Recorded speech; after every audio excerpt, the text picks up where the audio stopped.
ಶ್ರೀಗುರುಭ್ಯೋ ನಮಃ. ಹರಿ ಓಂ. ವ್ಯಾಸಾಯ ಭವನಾಶಾಯ ಶ್ರೀಶಾಯ ಗುಣರಾಶಯೇ ಹೃದ್ಯಾಯ ಶುದ್ಧವಿದ್ಯಾಯ ಮಧ್ವಾಯ ಚ ನಮೋ ನಮಃ. ವಿಷ್ಣುತೀರ್ಥಕಲ್ಪವೃಕ್ಷೋ ವಿಷ್ಣುತೀರ್ಥಶ್ಚ ಕಾಮಧುಕ್ ಚಿಂತಾಮಣಿರ್ವಿಷ್ಣುತೀರ್ಥೋ ಯತೀಂದ್ರಃ ಸರ್ವಕಾಮದಃ. ಶ್ರೀಗುರುಭ್ಯೋ ನಮಃ. ಹರಿ ಓಂ. ಅಧಿಕ ಜ್ಯೇಷ್ಠ ಮಾಸದ ಅಂಗವಾಗಿ ಭಾಗವತ ಜ್ಞಾನ ಯಜ್ಞ ನಡೀತಾ ಇದೆ. ಭಾಗವತದ ಸಪ್ತಮ ಸ್ಕಂದದ ವಿಶೇಷವಾದಂಥ ಪ್ರವಚನ.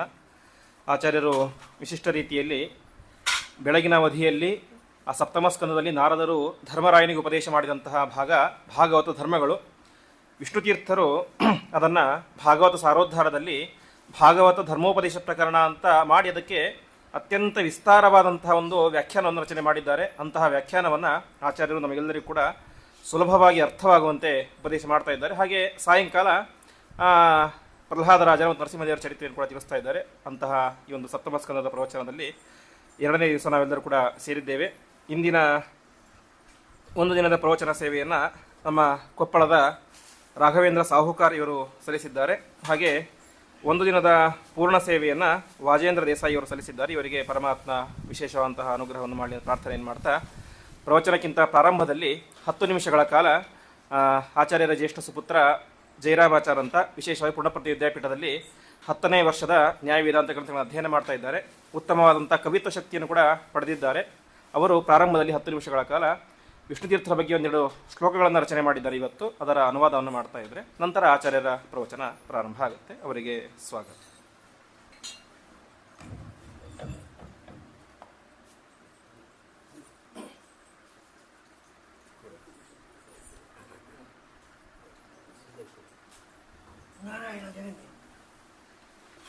ಶ್ರೀ ಗುರುಭ್ಯೋ ನಮಃ. ಹರಿ ಓಂ. ವಿಷ್ಣುತೀರ್ಥ ಕಲ್ಪವೃಕ್ಷೋ ವಿಷ್ಣುತೀರ್ಥಶ್ಚ ಕಾಮಧುಕ್ ಚಿಂತಾಮಣಿರ್ ವಿಷ್ಣುತೀರ್ಥೋ ಯತೀಂದ್ರ ಸರ್ವಕಾಮದಃ. ಶ್ರೀ ಗುರುಭ್ಯೋ ನಮಃ. ಗುರುಗಳ ಅನುಗ್ರಹದಿಂದಾಗಿ ಏನೋ ಒಂದು ಅಲ್ಪ ಕವಿತಾ ಸಾಮರ್ಥ್ಯ ಇದೆ. ಅಂತಹ ಆ ಕವಿತೆಯನ್ನು ಮಾಡಿ ಅದನ್ನು ವಿಷ್ಣುತೀರ್ಥರಿಗೆ ಒಪ್ಪಿಸುವಂತಹ ಅವಕಾಶವನ್ನು ಆಚಾರ್ಯರು ಕೊಟ್ಟಿದ್ದಾರೆ. ಅದಕ್ಕೆ ಧನ್ಯವಾದವನ್ನು ತಿಳಿಸ್ತಾ 2 ಶ್ಲೋಕಗಳನ್ನು ಮಾಡಿದ್ದೇನೆ. ಅದನ್ನು ಗುರುಗಳ ಮುಂದೆ ಒಪ್ಪಿಸುವಂತಹ ಕೆಲಸವನ್ನು ಮಾಡ್ತಾ ಇದ್ದೇನೆ. ಗಂಗಾಪದೋಸೌ ಬದರಿ ನಿವಾಸೋ ಜನಾನ್ ನಿಜಾನ್ ಬೋಧಯಿತುಂ ಶಿವಾಂಶಂ ಗುರುಂ ಸ್ವಪಾದೋದಕ ದೇವ ಗಂಗಾಧರಂ ನ್ಯುವಾಸಾತ್ರ ಚ ವಿಷ್ಣುತೀರ್ಥಂ. ಬದರಿನಾರಾಯಣ ಇಲ್ಲಿ ನೆಲೆಸಿದ್ದಾನೆ. ವಿಷ್ಣುತೀರ್ಥರ ಕ್ಷೇತ್ರಕ್ಕೆ 3 ಸತಿ ಬಂದರೆ ಆವಾಗ ಬದರಿಗೆ ಹೋದಷ್ಟು ಫಲ ಬರುತ್ತೆ ಅಂತ ಕೇಳಿದ್ದೇವೆ. ಯಾಕೆಂದರೆ ಇಲ್ಲಿ ಬದರಿ ನಾರಾಯಣ ಇಲ್ಲಿ ನೆಲೆಸಿದ್ದಾನೆ. ಯಾಕೆ ಬದರಿ ನಾರಾಯಣ ನೆಲೆಸಿದ್ದಾನೆ ಅಂತಂದರೆ, ವಿಷ್ಣುತೀರ್ಥರು ರುದ್ರಾಂಶರು ಅಂತ ನಾವೆಲ್ಲರೂ ಕೂಡ ಕೇಳಿದ್ದೇವೆ. ವಿಷ್ಣುತೀರ್ಥರು ರುದ್ರಾಂಶರು ಎನ್ನುವುದನ್ನು ತೋರಿಸುವುದಕ್ಕೋಸ್ಕರ ಬದರಿ ನಾರಾಯಣ ಇಲ್ಲಿ ನೆಲೆಸಿದ್ದಾನೆ. ಹೇಗೆ ತೋರಿಸ್ತಾ ಇದ್ದಾನೆ ಬದರಿ ನಾರಾಯಣ ಅಂತಂದರೆ, ನಾರಾಯಣ ಹೇಗಿದ್ದಾನೆ ಅಂತಂದರೆ, ಅವನು ಗಂಗಾ ಪದಃ ಅಂತಂದರೆ ಅವನ ಪಾದದಲ್ಲಿ ಗಂಗೆ ಇದ್ದಾಳೆ. ಅಂತಹ ಬದರಿ ನಾರಾಯಣ ಏನು ಮಾಡ್ತಾ ಇದ್ದಾನೆ ಅಂದರೆ ಇಲ್ಲಿ ವಾಸ ಮಾಡ್ತಾ ಇದ್ದಾನೆ. ಯಾವಾಗ ಆ ನಾರಾಯಣನಿಗೆ ನಾವು ಅಭಿಷೇಕ ಮಾಡಿ, ಆಚಾರ್ಯರು ಅಭಿಷೇಕ ಮಾಡಿ ವಿಷ್ಣುತೀರ್ಥರಿಗೆ ಅಭಿಷೇಕವನ್ನು ಮಾಡ್ತಾರೋ ಅವಾಗ ವಿಷ್ಣುತೀರ್ಥರೇನಾದರು ಅಂತಂದರೆ ಪರಮಾತ್ಮನ ಪಾದೋದಕವನ್ನು ಧರಿಸಿದ್ದಾರೆ. ಪರಮಾತ್ಮನ ಪಾದೋದಕ ಅಂದರೆ ಅದ್ಯಾರು ಅಂದ್ರೆ ಗಂಗೆ. ಆದ್ದರಿಂದಾಗಿ ಗಂಗೆಯನ್ನು ವಿಷ್ಣುತೀರ್ಥರು ಧರಿಸಿದಂತಾಯಿತು. ವಿಷ್ಣುತೀರ್ಥರು ಗಂಗೆಯನ್ನು ಧರಿಸಿದರೆ ಆಗ ಗಂಗಾಧರರಾದರು. ಗಂಗಾಧರರು ಯಾರು ಅಂತಂದರೆ ರುದ್ರದೇವರು. ಆದ್ದರಿಂದಾಗಿ ಗಂಗಾಧರತ್ವೇನ ಯಾರು ವಿಷ್ಣುತೀರ್ಥರು ರುದ್ರದೇವರೆಂದು ಪರಮಾತ್ಮ ತಿಳಿಸ್ತಾ ಇದ್ದೇನೆ. ಅದಕ್ಕೋಸ್ಕರ ಬದರಿನಾರಾಯಣ ಇಲ್ಲಿ ನೆಲೆಸಿದ್ದಾನೆ ಅಂತ ನನ್ನ ಅನಿಸಿಕೆ. ಹಾಗೆ ವಿಷ್ಣುತೀರ್ಥರು ಇಲ್ಲಿ ಯಾಕೆ ನೆಲೆಸಿದ್ದಾರೆ ಅಂತಂದರೆ, ಏಕಾಂತಮಿಚ್ಛನ್ ಸ ಶಿವಾಂಶ ಆಗಾತ್ ಸ್ಮಶಾನಮಂಭೋ ರಹಿತಂಚ ದೇಶಂ ತಥಾಪ್ಯನೇಕಾಂತ ಇಮಂ ಯಯೌ ಚ ಜನಾ ಅಗುರ್ಹರ್ಷಕರಸ್ಯ ದೇಶಂ. ವಿಷ್ಣುತೀರ್ಥರು ಯಾರು ಅಂತಂದರೆ ಶಿವಾಂಶರು. ಈ ಶಿವಾಂಶ ಅಂದರೆ ರುದ್ರದೇವರ ಅಂಶ ಅದೇನು ಮಾಡ್ತು ಅಂತಂದರೆ, ಅದಕ್ಕೆ ಏಕಾಂತ ಬೇಕಾಗಿತ್ತು. ಯಾಕೆ ಅಂತಂದರೆ ವಿಷ್ಣುವಿನ ಧ್ಯಾನವನ್ನು ಮಾಡಬೇಕಾಗಿದೆ. ಧ್ಯಾನವನ್ನು ಮಾಡೋದಕ್ಕೋಸ್ಕರ ಏಕಾಂತ ಬೇಕಾಗಿದೆ. ಏಕಾಂತ ಬೇಕು ಅನ್ನೋದಕ್ಕೋಸ್ಕರ ಎಲ್ಲ ಕಡೆಯೂ ಕೂಡ ಅಲಿದಾಡ್ತಾ ಇದ್ರೆ ಅಲ್ಲಿ ಸ್ಮಶಾನಕ್ಕೆ ಹೋಗೋಣ. ಸ್ಮಶಾನ ಅಂತಂದ್ರೆ ಅಲ್ಲಿ ಭೂತ ಇತ್ಯಾದಿಗಳಿರತ್ತೆ, ಹೀಗಾಗಿ ಬೇರೆ ಜನರಿಗೆಲ್ಲ ಹೆದರಿಕೆ ಆಗತ್ತೆ. ಅದಕ್ಕೋಸ್ಕರ ಸ್ಮಶಾನಕ್ಕೆ ಹೋಗೋಣ, ಯಾರು ಜನರು ಬರಲ್ಲ ಅಂತ ಅನ್ಕೊಂಡು ಸ್ಮಶಾನಕ್ಕೆ ಹೋಗೋಣ. ಸ್ಮಶಾನ ಯಾವುದು ಅಂದ್ರೆ ಕಾಶಿ, ಅದು ಸ್ಮಶಾನನೇ ಆಗಿದೆ. ಆದ್ದರಿಂದಾಗಿ ಆ ಕಾಶಿಗೆ ಹೋಗೋಣ ಅಂತ ಕಾಶಿಗೆ ಹೋದ. ಆದರೆ ಅಲ್ಲಿ ಏನಾಯ್ತು ಅಂದ್ರೆ ಅಲ್ಲೂ ಕೂಡ ಜನರು ಬಂದ್ರು, ಯಾಕಂದ್ರೆ ರುದ್ರದೇವರಿದ್ದಾರೆ ಅಂತ ಹೇಳಿ ಅಲ್ಲೆಲ್ಲ ಜನರು ಬಂದ್ರು. ಅದಕ್ಕೆ ಏನ್ ಮಾಡ್ದ ಅಂತಂದ್ರೆ ಸ್ಮಶಾನ ಬೇಡ, ಇವಾಗ ಬೇರೆ ಜಾಗಕ್ಕೆ ಹೋಗೋಣ, ನೀರಿಲ್ಲದೆ ಇರುವಂತಹ ಜಾಗಕ್ಕೆ ಹೋಗೋಣ. ನೀರಿಲ್ಲದೆ ಇರುವ ಜಾಗಕ್ಕೆ ಬಂದು ಜನ ಏನ್ ಮಾಡೋದಿದೆ, ಅದಕ್ಕೋಸ್ಕರ ಅಲ್ಲಿ ಹೋಗೋಣ ಅಂತ ರುದ್ರದೇವರು ಏನ್ ಮಾಡಿದ್ರು, ನೀರಿಲ್ಲದೆ ಇರುವ ಜಾಗಕ್ಕೆ ಹೋದ್ರು, ಅಂದ್ರೆ ದ್ವಾರಕೆಗೆ ಹೋದ್ರು. ಯಾಕೆಂದ್ರೆ ಅಲ್ಲಿ ಕುಡಿಯಕ್ಕೆ ನೀರು ಯಾವುದಿಲ್ಲ, ಅಂದ್ರೆ ಸಿಹಿ ನೀರಿಲ್ಲ, ದುರ್ವಾಸರ ಶಾಪ ಇರೋದ್ರಿಂದ. ಅದಕ್ಕೋಸ್ಕರ ಅಲ್ಲಿ ಹೋಗೋಣ ಅಂತಂದ್ರೆ ಅಲ್ಲೂ ಕೂಡ ಮತ್ತೆ ಜನರು ಬಂದರು. ಹೀಗಾಗಿ ಎಲ್ಲೂ ಕೂಡ ಏಕಾಂತ ಸಿಗ್ತಾನೆ ಇಲ್ಲ ರುದ್ರದೇವರಿಗೆ. ಅದಕ್ಕೋಸ್ಕರ ಅವರೇನ್ ಮಾಡೋದು ಅಂತಂದ್ರೆ ವಿಷ್ಣು ತೀರ್ಥರ ರೂಪದಲ್ಲಿ ಈ ಊರಿಗೆ ಬಂದ್ರು. ಈ ಊರು ಯಾಕೆ ಏಕಾಂತ ಅಂತಂದ್ರೆ ಈ ಮಾದನೂರು ಅಂತ ಹೇಳಿ ಈ ಊರಿಗೆ ಹೆಸರು. ಮಾದನೂರು ಅಂತಂದ್ರೆ ಮದ ಅಂತಂದ್ರೆ ಆ ಮದ ಉಳ್ಳವನು ಮಾದ ಅಂತಂದ್ರೆ ಹುಚ್ಚ ಅಂತ ಅರ್ಥ. ಆ ಹುಚ್ಚನ ಊರು ಈ ಮಾದನೂರು ಅಂತ.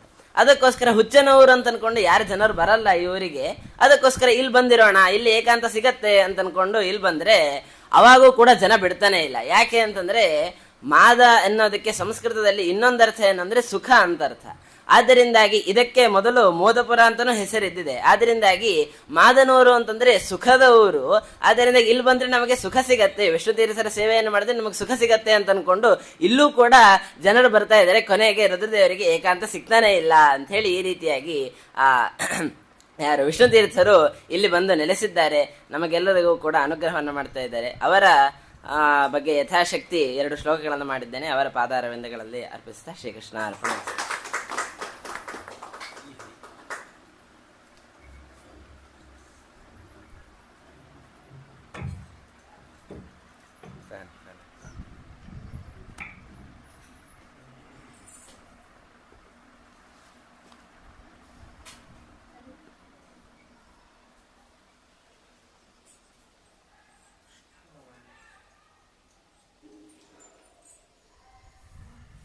ಅವನು ಅಷ್ಟಾವಧಾನ ಮಾಡಿದ್ದಾನೆ, 2 ಅಷ್ಟಾವಧಾನ ಆಯ್ತಾಗ್ಲೇ. ಉಡುಪಿ ರಾಜಾಂಗಣದಲ್ಲಿ 2ನೇ ಒಂದು ಪೂರ್ಣಪ್ರಜ್ಞ ವಿದ್ಯಾಪೀಠದಲ್ಲಿ 1 ಅಷ್ಟಾವಧಾನ ಆಯಿತು. 2ನೇದ್ದು ಉಡುಪಿ ರಾಜಾಂಗಣದಲ್ಲಿ ಎಲ್ಲ ವಿದ್ವಾಂಸರು ಕೂತು ಪೃಚ್ಛಕರಾಗಿ ಒಳ್ಳೆಯ ಕವಿತೆ ಎಲ್ಲ ರೀತಿಯಲ್ಲೂ ರಚನೆ ಮಾಡಿ.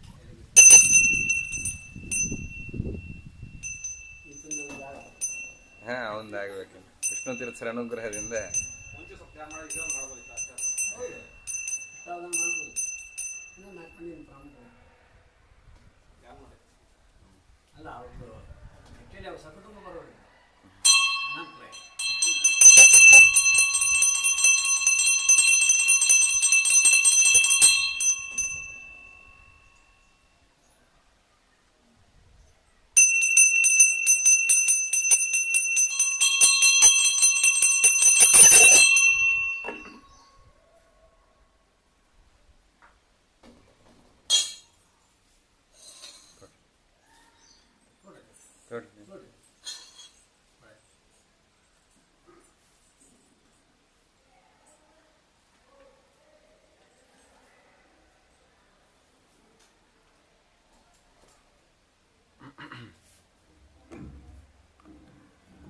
ಶ್ರೀ ಗುರುಭ್ಯೋ ನಮಃ.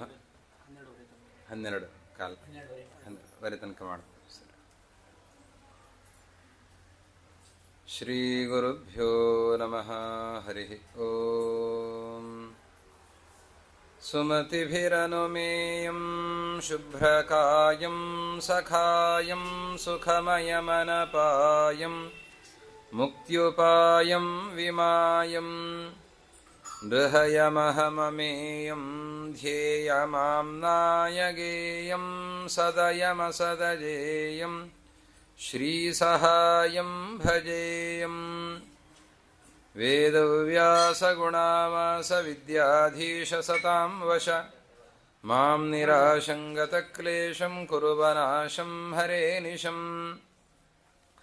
ವಿದ್ವದಾದ್ಯಃ ಸಮಧ್ವೋದ್ಯ ಪ್ರೋದ್ಯತ್ ಪ್ರದ್ಯೋತನದ್ಯುತಿಃ ಹೃದ್ಯೋ ನವದ್ಯೋ ಬುದ್ಧಿಂ ಮೇ ದದ್ಯಾತ್ ಶುದ್ಧ ಪ್ರಸಿದ್ಧಿಮಾನ್.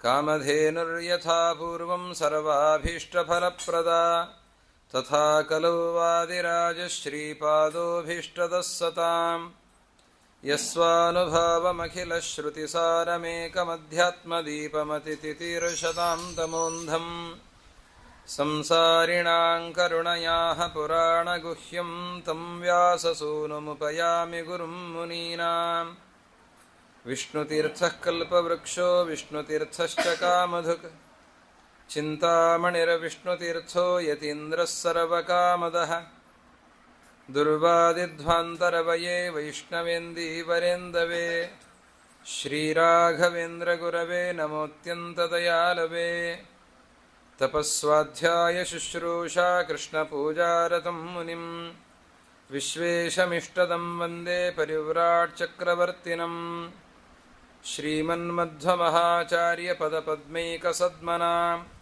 ಅಣೂನಾಂ ಮಹತಾಂಚಾಪಿ ಭವತಾತ್ ಕರುಣಾಮಯಿ ಹರಿ ಓಂ ಸ್ವಸ್ತಿ ಶ್ರೀರಸ್ತು ಮೇಷಸ್ತಂ ನಿಸ್ತುಲಾ ನಿಸ್ತುಲಾತ್ ಪುನಃ ವಸ್ತುನೋ ನಿತ್ಯಂ ಸಮಸ್ತವ್ಯಸ್ತಯೋ ಗತಃ ನಮಃ ಪರಸ್ಮೈ ಪುರುಷಾಯ ಭೂಯಸೆ ಸದುದ್ಭವಸ್ಥಾನ ನಿರೋಧಲೀಲಯಾ ಗೃಹೀತಶಕ್ತಿತ್ರಿತಯಾಯ ದೇಹಿನಾಮಂತರ್ಧ್ರುವಾಯಾನುಪಲಭ್ಯವರ್ತ್ಮನೆ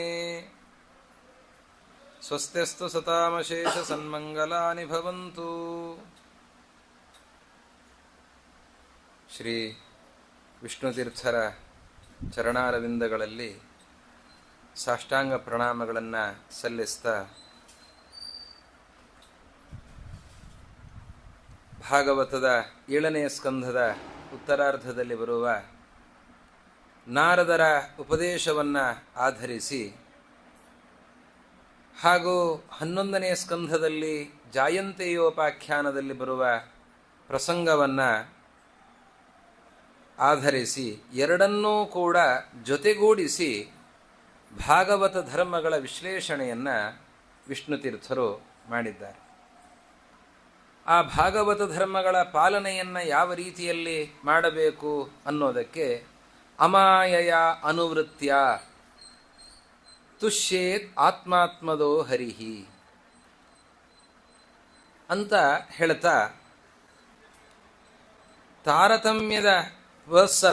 ತಾರತಮ್ಯ ಪುರಸ್ಸರವಾಗಿ ಎಲ್ಲರಲ್ಲಿಯೂ ಭಕ್ತಿಯನ್ನು, ಜ್ಯೇಷ್ಠರಲ್ಲಿ ಎಲ್ಲರಲ್ಲಿಯೂ ಭಕ್ತಿಯನ್ನು ಮಾಡ್ತಾ ನಿಷ್ಕಪಟ ಮನೋಭಾವದಿಂದ, ವಂಚನೆ ಇರಬಾರದು, ಮೋಸ ಇರಬಾರದು, ಧರ್ಮಾಚರಣೆಯಲ್ಲಿ ಮೋಸ ಇರಬಾರದು. ಆ ರೀತಿಯಲ್ಲಿ ಹಾಗೆ ಅನ್ಯಥಾ ಜ್ಞಾನ ಮಿಥ್ಯಾಜ್ಞಾನಗಳು ಇಲ್ಲದಂತೆ ಶುದ್ಧವಾದ ಜ್ಞಾನ ಪುರಸ್ಸರವಾಗಿ ಈ ಭಾಗವತ ಧರ್ಮಗಳ ಪಾಲನೆಯನ್ನು ಮಾಡೋದರಿಂದ ಭಗವಂತನಲ್ಲಿ ಅತಿಶಯಿತವಾದ ಭಕ್ತಿ ಉಂಟಾಗಿ ಭಗವಂತನ ಸಾಕ್ಷಾತ್ಕಾರ, ಅದರಿಂದ ಪರಮಭಕ್ತಿ, ಅದರಿಂದ ಪರಮಪ್ರಸಾದ, ಮೋಕ್ಷ ಅನ್ನುವ ಮೆಟ್ಟಲುಗಳನ್ನು ವಿಷ್ಣುತೀರ್ಥರು ತಿಳಿಸಿದರು.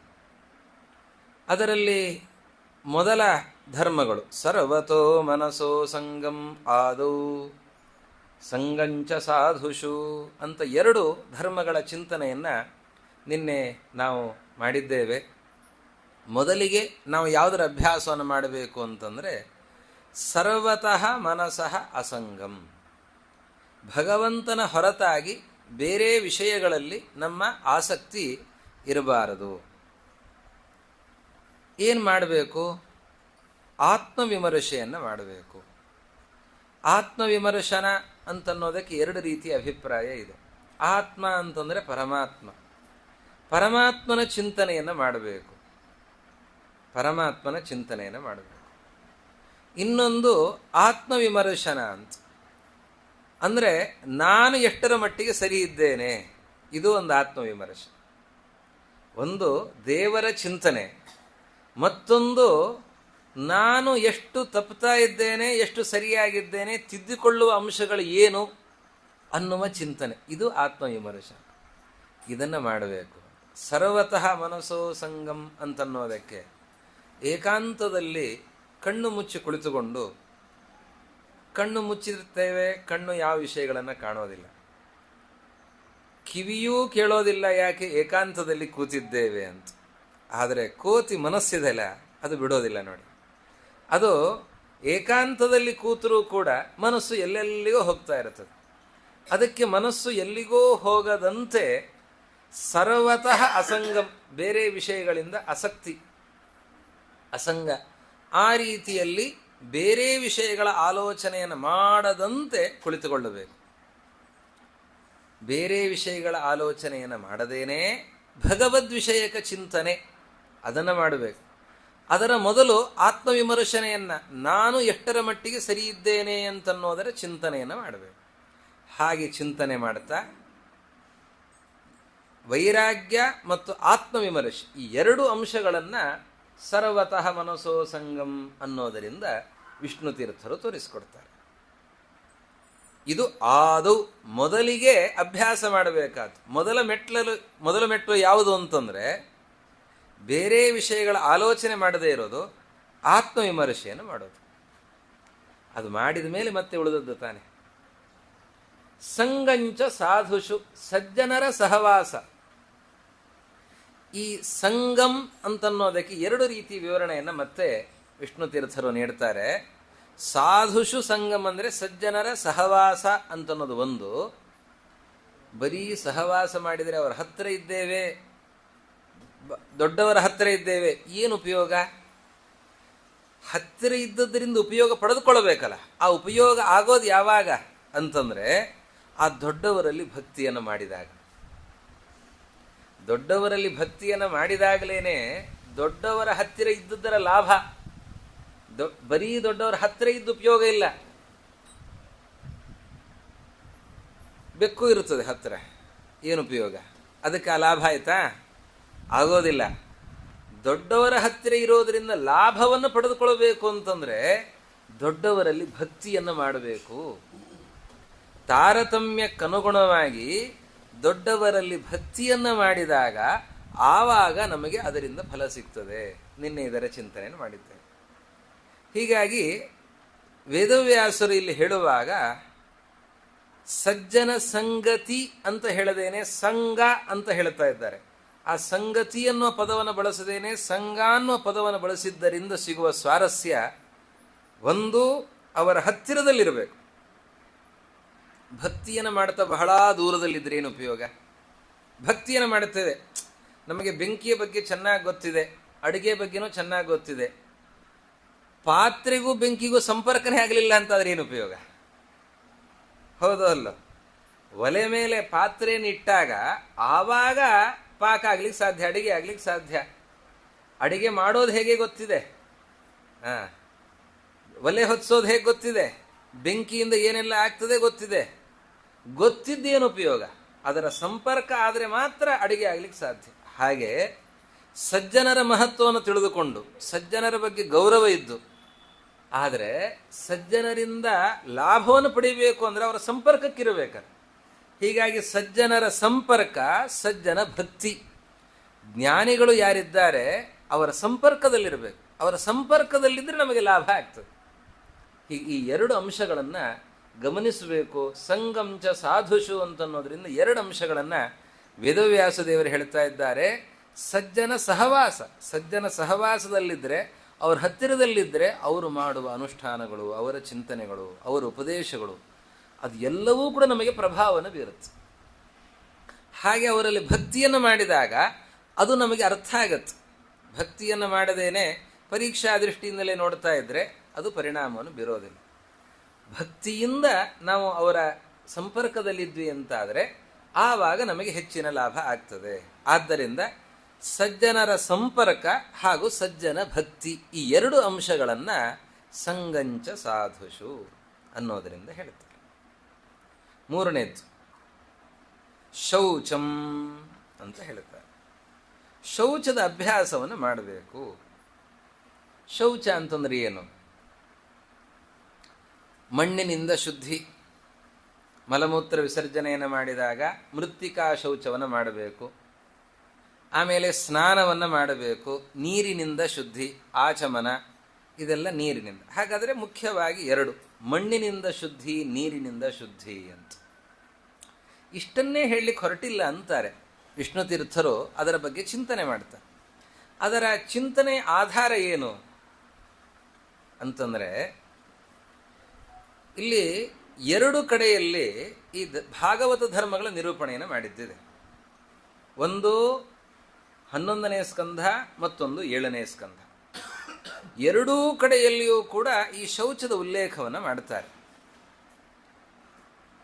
ಇದರ ಜೊತೆಯಲ್ಲಿ ಇನ್ನೊಂದಿಷ್ಟು ಅಂಶವನ್ನು ಗಮನಿಸಬೇಕು ಅಂತ ವಿಷ್ಣು ತೀರ್ಥರು ಯಮನಿಯಮಗಳ ಬಗ್ಗೆ ಚಿಂತನೆ ಮಾಡಬೇಕು ಅಂತ ಹೇಳ್ತಾರೆ. ಯಮನಿಯಮಗಳು ಅಂತಂದ್ರೆ ಏನು? ನಮಗೆ ಪತಂಜಲಿ ಯೋಗ ಸೂತ್ರಗಳ ಪರಿಚಯ ಇದೆ. ಪತಂಜಲಿಗಳು ಯೋಗದ ಬಗ್ಗೆ ವಿವರಣೆಯನ್ನು ಕೊಡ್ತಾರೆ.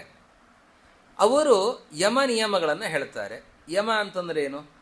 ಅಹಿಂಸ, ಸತ್ಯ, ಅಸ್ತೇಯ, ಬ್ರಹ್ಮಚರ್ಯ, ಅಪರಿಗ್ರಹ, ಈ 5 ಯಮ. ನಿಯಮ ಅಂತಂದ್ರೆ ಏನು? ಅವರು ಮತ್ತೆ 5 ನಿಯಮ ಅಂತ ಹೇಳಿದ್ದಾರೆ. ಶೌಚ, ಸಂತೋಷ, ತಪಸ್ಸು, ಸ್ವಾಧ್ಯಾಯ, ಈಶ್ವರ ಪ್ರಣಿಧಾನ ಅಂತ ಈ 5 ನಿಯಮ ಅಂತ ಹೇಳಿದ್ದಾರೆ. ಶೌಚ, ಸಂತೋಷ, ತಪಸ್ಸು, ಸ್ವಾಧ್ಯಾಯ ಮತ್ತೆ ಈಶ್ವರ ಪ್ರಣಿಧಾನ ಅಂತ ಈ 5 ನಿಯಮ ಅಂತ ಹೇಳಿದ್ದಾರೆ. ಇಲ್ಲಿ 5 ಮಾತ್ರ ಹೇಳ್ತಾರೆ. ಇನ್ನೊಂದು ಗ್ರಂಥ ಇದೆ, ಯೋಗ ಯಾಜ್ಞವಲ್ಕ್ಯ ಅಂತ ಒಂದು ಗ್ರಂಥ ಇದೆ. ಯಾಜ್ಞವಲ್ಕ್ಯರು ಯೋಗದ ಬಗ್ಗೆ ವಿವರಣೆ ಕೊಡ್ತಾ ಇರುವಂತಹ ಗ್ರಂಥ. ಇನ್ನು ಅನೇಕ ಗ್ರಂಥಗಳಿವೆ. ಆ ಯೋಗ ಯಾಜ್ಞವಲ್ಕ್ಯದ ಕೆಲವು ಅಂಶಗಳನ್ನು ತಗೊಂಡು ಪತಂಜಲಿಗಳು ನಿರ್ಮಾಣ ಮಾಡಿದ್ದು. ಅದಕ್ಕಿಂತ ಪುರಾತನವಾದಂಥದ್ದು ಯೋಗ ಯಾಜ್ಞವಲ್ಕ್ಯ ಅಂತನ್ನುವ ಗ್ರಂಥ. ಆ ಗ್ರಂಥದಲ್ಲಿ 10 ಯಮ 10 ನಿಯಮಗಳನ್ನು ಹೇಳಿದ್ದಾರೆ. 10 ಯಮ 10 ನಿಯಮಗಳನ್ನು ಹೇಳಿದ್ದಾರೆ. ಅಹಿಂಸಾ, ಸತ್ಯ, ಅಸ್ತೇಯ, ಬ್ರಹ್ಮಚರ್ಯ, ದಯಾ, ಆರ್ಜವ, ಕ್ಷಮಾ, ಧೃತಿ, ಮಿತಾಹಾರ, ಶೌಚ ಅಂತ ಹೇಳಿ ಈ 10 ಯಮ. ತಪಸ್ಸು, ಸಂತೋಷ, ಆಸ್ತಿಕ್ಯ, ದಾನ, ಈಶ್ವರ ಪೂಜನ, ವೇದಾಂತ ಶ್ರವಣ, ಹ್ರೀಹಿ ಅಂದರೆ ನಾಚಿಗೆ, ಲಜ್ಜೆ, ಮತಿ, ಜಪ, ಹೋಮ, ಇದು 10 ನಿಯಮ ಅಂತ ಹೇಳಿದ್ದಾರೆ. 10 ಯಮ 10 ನಿಯಮಗಳನ್ನು ಯಾಜ್ಞವಲ್ಕ್ಯರು ಅವರು ತಿಳಿಸಿದ್ದಾರೆ. ವೇದವ್ಯಾಸರು ಭಾಗವತದಲ್ಲಿ ಯಮ ನಿಯಮಗಳನ್ನು ಹೇಳಿದ್ದಾರೆ. ವೇದವ್ಯಾಸರು ಭಾಗವತದಲ್ಲಿ ಯಮ ನಿಯಮಗಳನ್ನು ಹೇಳುವಾಗ 12 ಯಮ 12 ನಿಯಮಗಳನ್ನು ಹೇಳ್ತಾರೆ. ಅಹಿಂಸಾ, ಸತ್ಯ, ಅಸ್ತೇಯ, ಅಸಂಗ, ಹ್ರೀ, ಅಸಂಚಯ, ಆಸ್ತಿಕ್ಯ, ಬ್ರಹ್ಮಚರ್ಯ, ಮೌನ, ಸ್ಥೈರ್ಯ, ಕ್ಷಮ, ಅಭಯ, ಈ 12 ಯಮ. ಶೌಚ, ಜಪ, ತಪಸ್ಸು, ಹೋಮ, ಶ್ರದ್ಧಾ, ಆತಿಥ್ಯ, ಮದರ್ಚನ ಅಂದರೆ ಭಗವತ್ ಪೂಜಾ, ತೀರ್ಥಕ್ಷೇತ್ರ ಯಾತ್ರೆ, ಪರಾರ್ಥೇಹ, ತುಷ್ಟಿ, ಆಚಾರ್ಯ ಸೇವನಂ ಅಂತ 12 ನಿಯಮಗಳು. ಈ ಯಮ ನಿಯಮಗಳನ್ನು ಚಿಂತನೆ ಮಾಡಿ ಅದರ ಆಧಾರದಲ್ಲಿ ಈ ಭಾಗವತ ಧರ್ಮಗಳ ಚಿಂತನೆಯನ್ನು ಮಾಡಬೇಕು ಅಂತ ಈ ಭಾಗವತ ಧರ್ಮ ಚಿಂತನೆಗೆ ಯಮ ನಿಯಮದ ಆಧಾರದಲ್ಲಿ ಚಿಂತನೆಯನ್ನು ವಿಷ್ಣು ತೀರ್ಥರು ಮಾಡ್ತಾರೆ. ಅದರಲ್ಲಿ ಏನು ಸ್ವಾರಸ್ಯ ಇದೆ ಅದರ ಬಗ್ಗೆ ಒಂದು ಸ್ವಲ್ಪ ನಾವು ಚಿಂತನೆ ಮಾಡಬೇಕು. ಮೊದಲು ಯಮ ಅಂತಂದ್ರೆ ಏನು, ನಿಯಮ ಅಂತಂದ್ರೆ ಏನು, ಅದನ್ನು ಮೊದಲು ನಾವು ಅರ್ಥ ಮಾಡಿಕೊಳ್ಬೇಕು. ಯಮ ಅಂತಂದರೆ ನರಕಾಧಿಪತಿ ದಂಡವನ್ನು ನೀಡುವಂತಹ ಯಮ ನಮಗೆ ಗೊತ್ತು, ಹೌದಾ? ಆ ಯಮನನ್ನು ಹೇಳಲಿಕ್ಕೆ ಹೊರಟಿದ್ದಲ್ಲ. ಯಮ ನಿಯಮ ಇವತ್ತಿನ ಭಾಷೆಯಲ್ಲಿ ಎಲ್ಲರಿಗೂ ಅರ್ಥ ಆಗುವಂತೆ ಹೇಳೋದು ಅಂತಂದರೆ, ಯಮ ಅಂತಂದರೆ ಪಬ್ಲಿಕ್ ಡಿಸಿಪ್ಲಿನ್, ಇದನ್ನು ಯಮ ಅಂತ ಹೇಳ್ಬೋದು.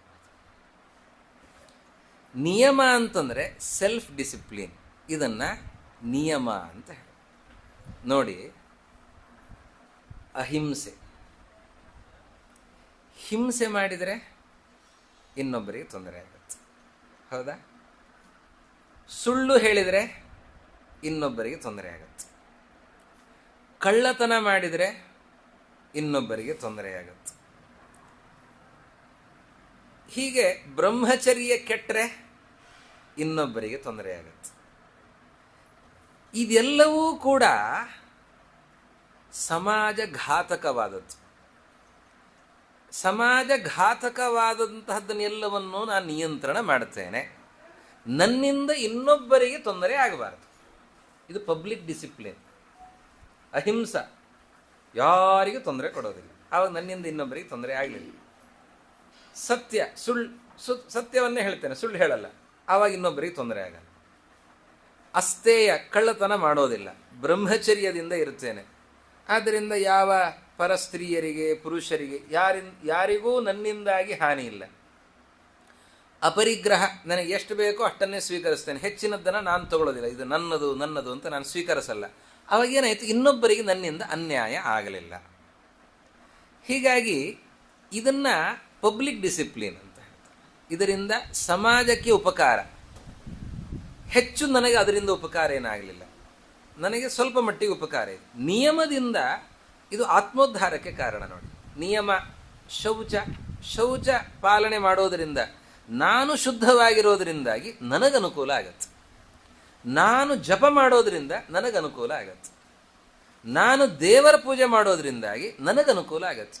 ನಾನು ನಗನಗತಾ ಇದ್ದೇನೆ, ಸಂತೋಷದಲ್ಲಿದ್ದೇನೆ, ಗಂಟು ಮುಖ ಹಾಕ್ಕೊಳ್ಳಿಲ್ಲ ಅಂದ್ರೆ ನನಗನುಕೂಲ ಆಗತ್ತೆ. ನನಗೆ ಆವಾಗ ರಕ್ತದ ಒತ್ತಡ ಹೆಚ್ಚಾಗಲ್ಲ, ನಾನು ಸುಖವಾಗಿರುತ್ತೇನೆ. ಅದರಿಂದ ಇನ್ನೊಬ್ಬರಿಗೆ ಉಪಕಾರ ಅಲ್ಲ. ಹೀಗಾಗಿ ನಿಯಮ ಅಂತನ್ನೋದು ಇದು ಸೆಲ್ಫ್ ಡಿಸಿಪ್ಲಿನ್, ಯಮ ಅಂತನ್ನೋದು ಪಬ್ಲಿಕ್ ಡಿಸಿಪ್ಲಿನ್. ಇದರ ಆಧಾರದಲ್ಲಿ ಈಗ ಇವುಗಳ ಚಿಂತನೆಯನ್ನು ಮಾಡೋಣ ಅಂತಾರೆ ವಿಷ್ಣು ತೀರ್ಥ. ಈಗ ನೋಡಿ, ಈಗ ಶೌಚ ಅಂತನ್ನೋ ವಿಷಯ ಬಂತು. ಶೌಚವನ್ನ ಯಾಜ್ಞವಲ್ಕ್ಯರು ಹೇಳುವಾಗ ಯಮದಲ್ಲಿ ಸೇರಿಸಿದ್ದಾರೆ.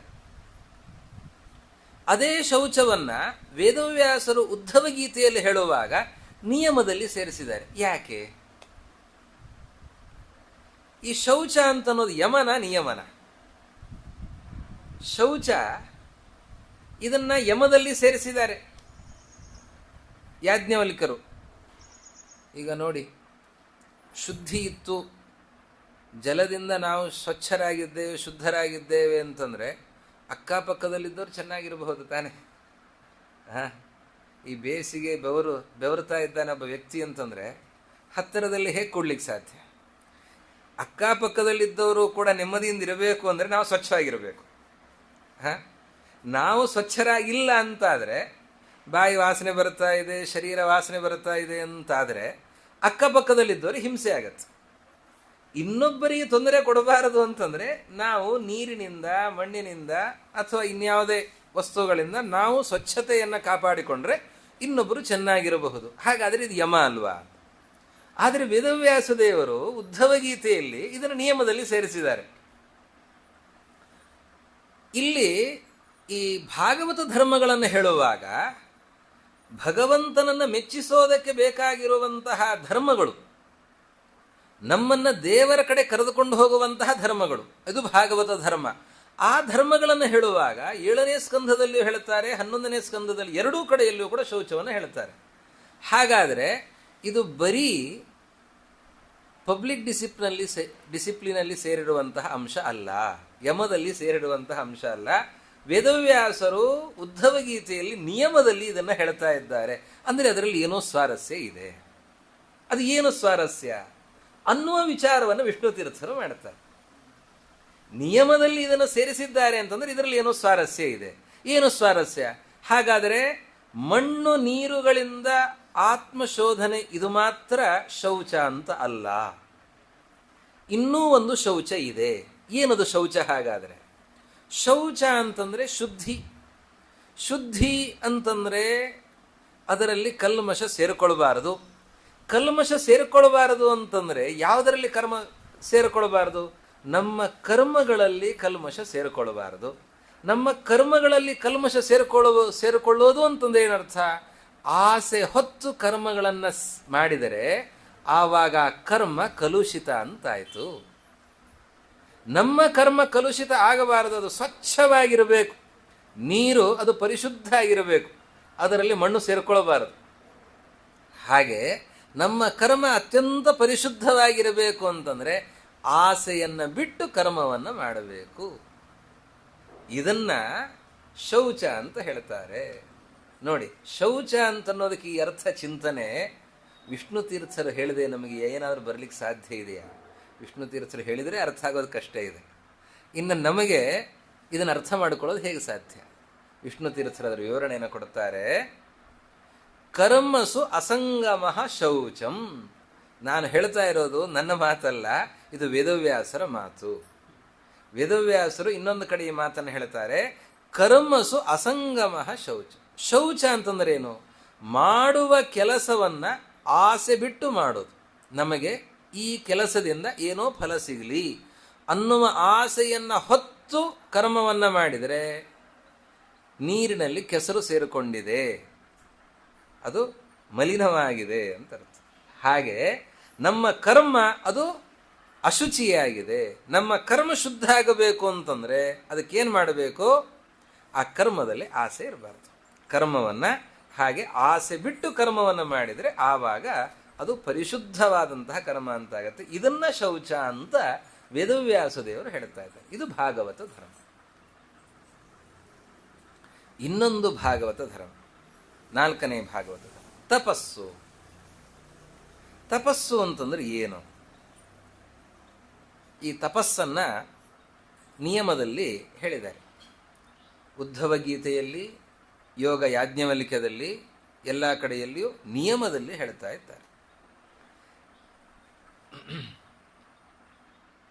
ನಿಯಮದಲ್ಲಿ ಹೇಳ್ತಾ ಇರುವಂತಹ ಈ ತಪಸ್ಸು ಅಂತಂದ್ರೆ ಬರೀ ಶರೀರ ದಂಡನ ತಪಸ್ಸು. ತಪಸ್ಸು ಅಂದ್ರೆ ಶರೀರ ದಂಡನ ಅಂತ ನಾವು ತಿಳ್ಕೊಂಡಿದ್ದೇವೆ. ಚಳಿ, ಮಳೆ, ಗಾಳಿ, ಬಿಸಿಲು ಇದೆಲ್ಲದಕ್ಕೂ ಕೂಡ ಮೈಯೊಡ್ಡಿ ಅದು ಯಾವುದೇ ಶರೀರ ದಂಡನ ಅಂಥದ್ದು, ವ್ರತಗಳ ಆಚರಣೆ, ಉಪವಾಸಗಳ ಅನುಷ್ಠಾನ, ಇದೆಲ್ಲವೂ ತಪಸ್ಸು. ಇದಲ್ಲದೇನೆ ಇನ್ನೂ ಒಂದು ಮಿಗಿಲಾದ ತಪಸ್ಸಿದೆ ಅಂತಾರೆ ವಿಷ್ಣು ತೀರ್ಥ. ಅದು ಏನದು? ನಿಷಿದ್ಧೇಶು ಕರ್ಮಸು ಮನೋನಿಗ್ರಹ ಪರಮಂ ತಪಃ.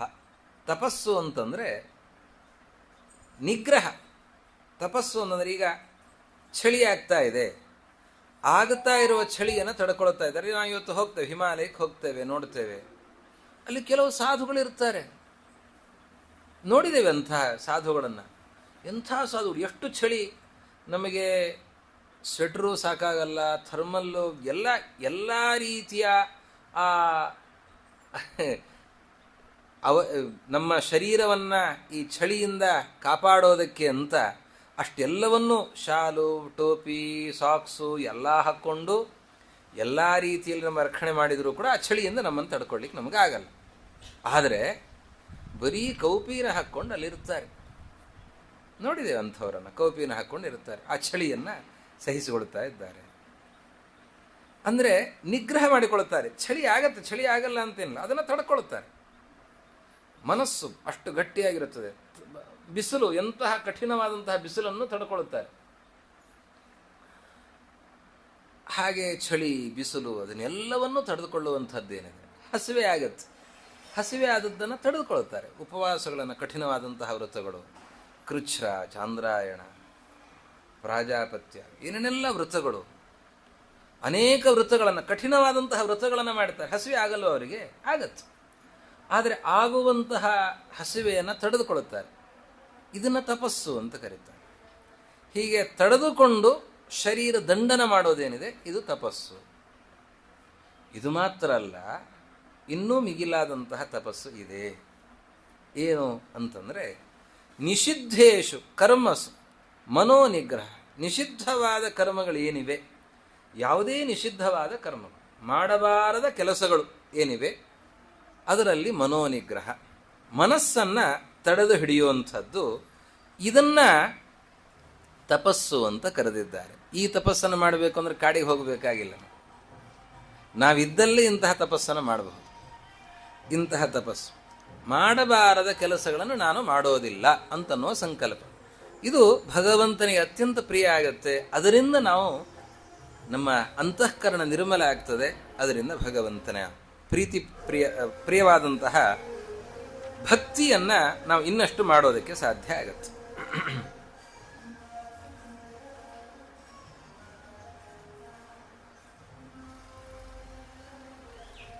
ಇದನ್ನ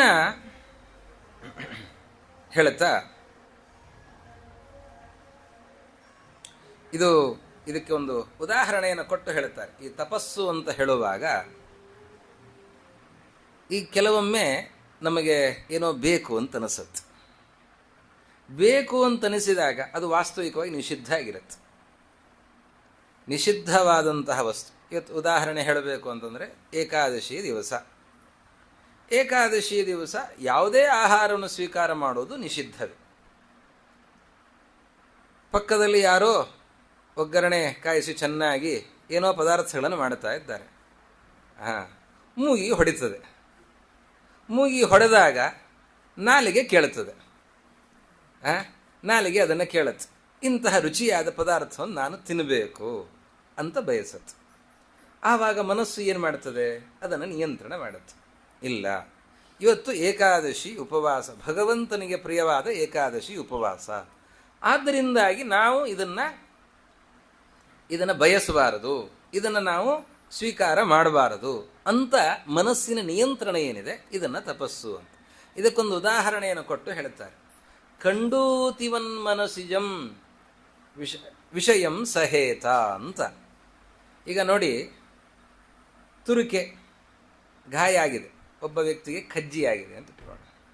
ಕಜ್ಜಿಯಾದ ಚರ್ಮ ರೋಗ ಯಾವುದೇ ಇತ್ತು ಅಂತಾದರೂ ಕೂಡ ಅಲ್ಲಿ ತುರಿಕೆ ಜಾಸ್ತಿ ಆಗತ್ತೆ. ತುರಿಕೆ ಆದಾಗ ತುರಿಸಿದ್ರೆ ಏನಾಗುತ್ತೆ?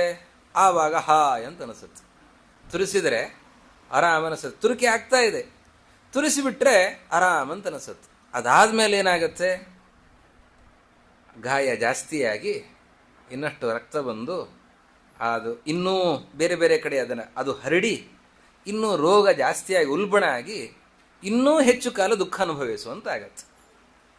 ಇದು ನಮಗೆ ಗೊತ್ತಿದೆ ತಾನೆ.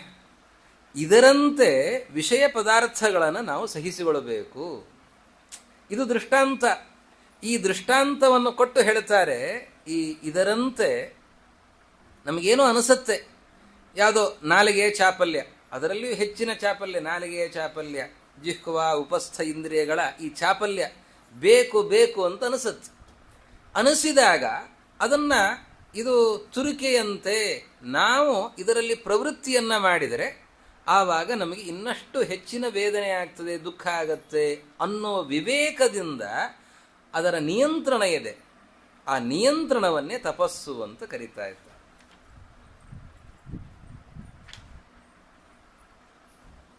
ಇದು ತಪಸ್ಸು. ಇದಾದ ಮೇಲೆ ತಿತಿಕ್ಷಾ ಅಂತ ಹೇಳ್ತಾರೆ.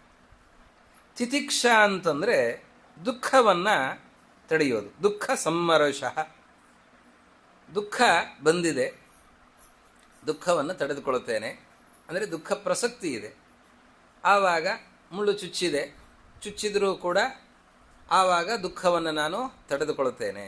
ಕೆಲವೊಮ್ಮೆ ದುಃಖವನ್ನು ತಡೆದುಕೊಳ್ಳೋದು, ದುಃಖಕ್ಕೆ ಕಾರಣವನ್ನು ತಡೆಯೋದು, ಎರಡೂ ಕೂಡ ಅದು ಸಹನೆ, ತಿತಿಕ್ಷಾ ಅಂತ ಅನಿಸಿಕೊಂಡಿದೆ.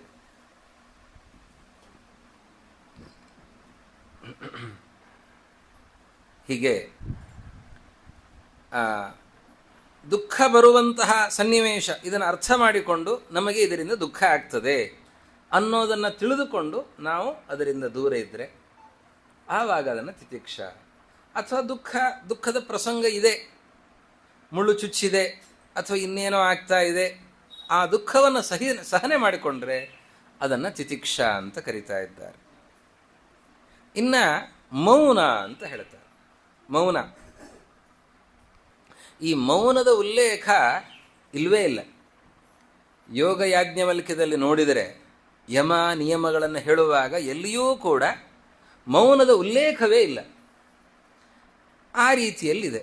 ಆದರೆ ವೇದವ್ಯಾಸದೇವರು ಉದ್ಧವ ಗೀತೆಯಲ್ಲಿ ಮೌನವನ್ನು ಹೇಳಿದ್ದಾರೆ, ಯಮದಲ್ಲಿ ಮೌನವನ್ನು ಹೇಳಿದ್ದಾರೆ.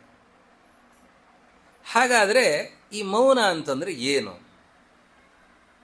ಮೌನದ ಬಗ್ಗೆ ನಿರೂಪಣೆಯನ್ನು ಮಾಡುತ್ತಾ ಹೇಳ್ತಾರೆ, ಮೌನ ಅಂತಂದರೆ ಸುಮ್ಮನೆ ಇರೋದು, ಮಾತಾಡದೇ ಇರೋದು ಮೌನ ಅಂತ ನಾವು ತಿಳಿದಿದ್ದೆ. ಮಾತಾಡದೇ ಇರೋದು ಮೌನ ಅಲ್ಲ. ಹೇಳ್ತಾರೆ, ನಾವು ಬಾಯಿಂದ ಕೆಲವರು ಮೌನದಲ್ಲಿ ಇದ್ದೇವೆ ಅಂತ. ಏನು ಬಾಯೇ ಬಿಡೋದಿಲ್ಲ. ಮೌನದಲ್ಲಿದ್ದೇವೆ ಅಂತ ಅಧಿಕ ಮಾಸದಲ್ಲಿ ಮೌನಾಚರಣೆಯನ್ನು ಮಾಡಬೇಕು ಅಂತ ಹೇಳಿದ್ದನ್ನು ಕೇಳಿ ಕೆಲವರು ಮೌನಾಚರಣೆಯನ್ನು ಮಾಡ್ತಾರೆ. ಹೇಗೆ ಮೌನಾಚರಣೆ ಅಂತಂದರೆ, ಅವರು ಊಟ ಮಾಡುವಾಗ ಬಿಟ್ಟರೆ ತುಟಿಯನ್ನೇ ಬಿಡಿಸಲ್ಲ, ಆ ರೀತಿಯಲ್ಲಿ ಮೌನದಲ್ಲಿ ಇರುತ್ತಾರೆ. ಇದನ್ನು ವಿಷ್ಣು ತೀರ್ಥರು ನಿಂದನೆ ಮಾಡುತ್ತಾರೆ. ಎಂಥ ಅನರ್ಥ! ಆ ರೀತಿಯಲ್ಲಿ ಮೌನಾಚರಣೆಯನ್ನು ಮಾಡಿದರೆ ನಿಮಗೆ ಶ್ರೇಯಪ್ರಾಪ್ತಿಯೆಲ್ಲ ಅನರ್ಥ ಆಗುತ್ತೆ. ಯಾಕೆ? ಭಗವಂತನ ನಾಮ ಸಂಕೀರ್ತನೆ ಮಾಡಬೇಕು ತಾನೆ. ಭಗವಂತನ ನಾಮ ಸಂಕೀರ್ತನೆಗಾಗಿ ದೇವರು ಬಾಯಿಯನ್ನು ಕೊಟ್ಟಿದ್ದಾನೆ. ಇಂತಹ ದಿವ್ಯವಾದಂತಹ ನಾಲಿಗೆ ಇದೆ, ಬಾಯಿದೆ.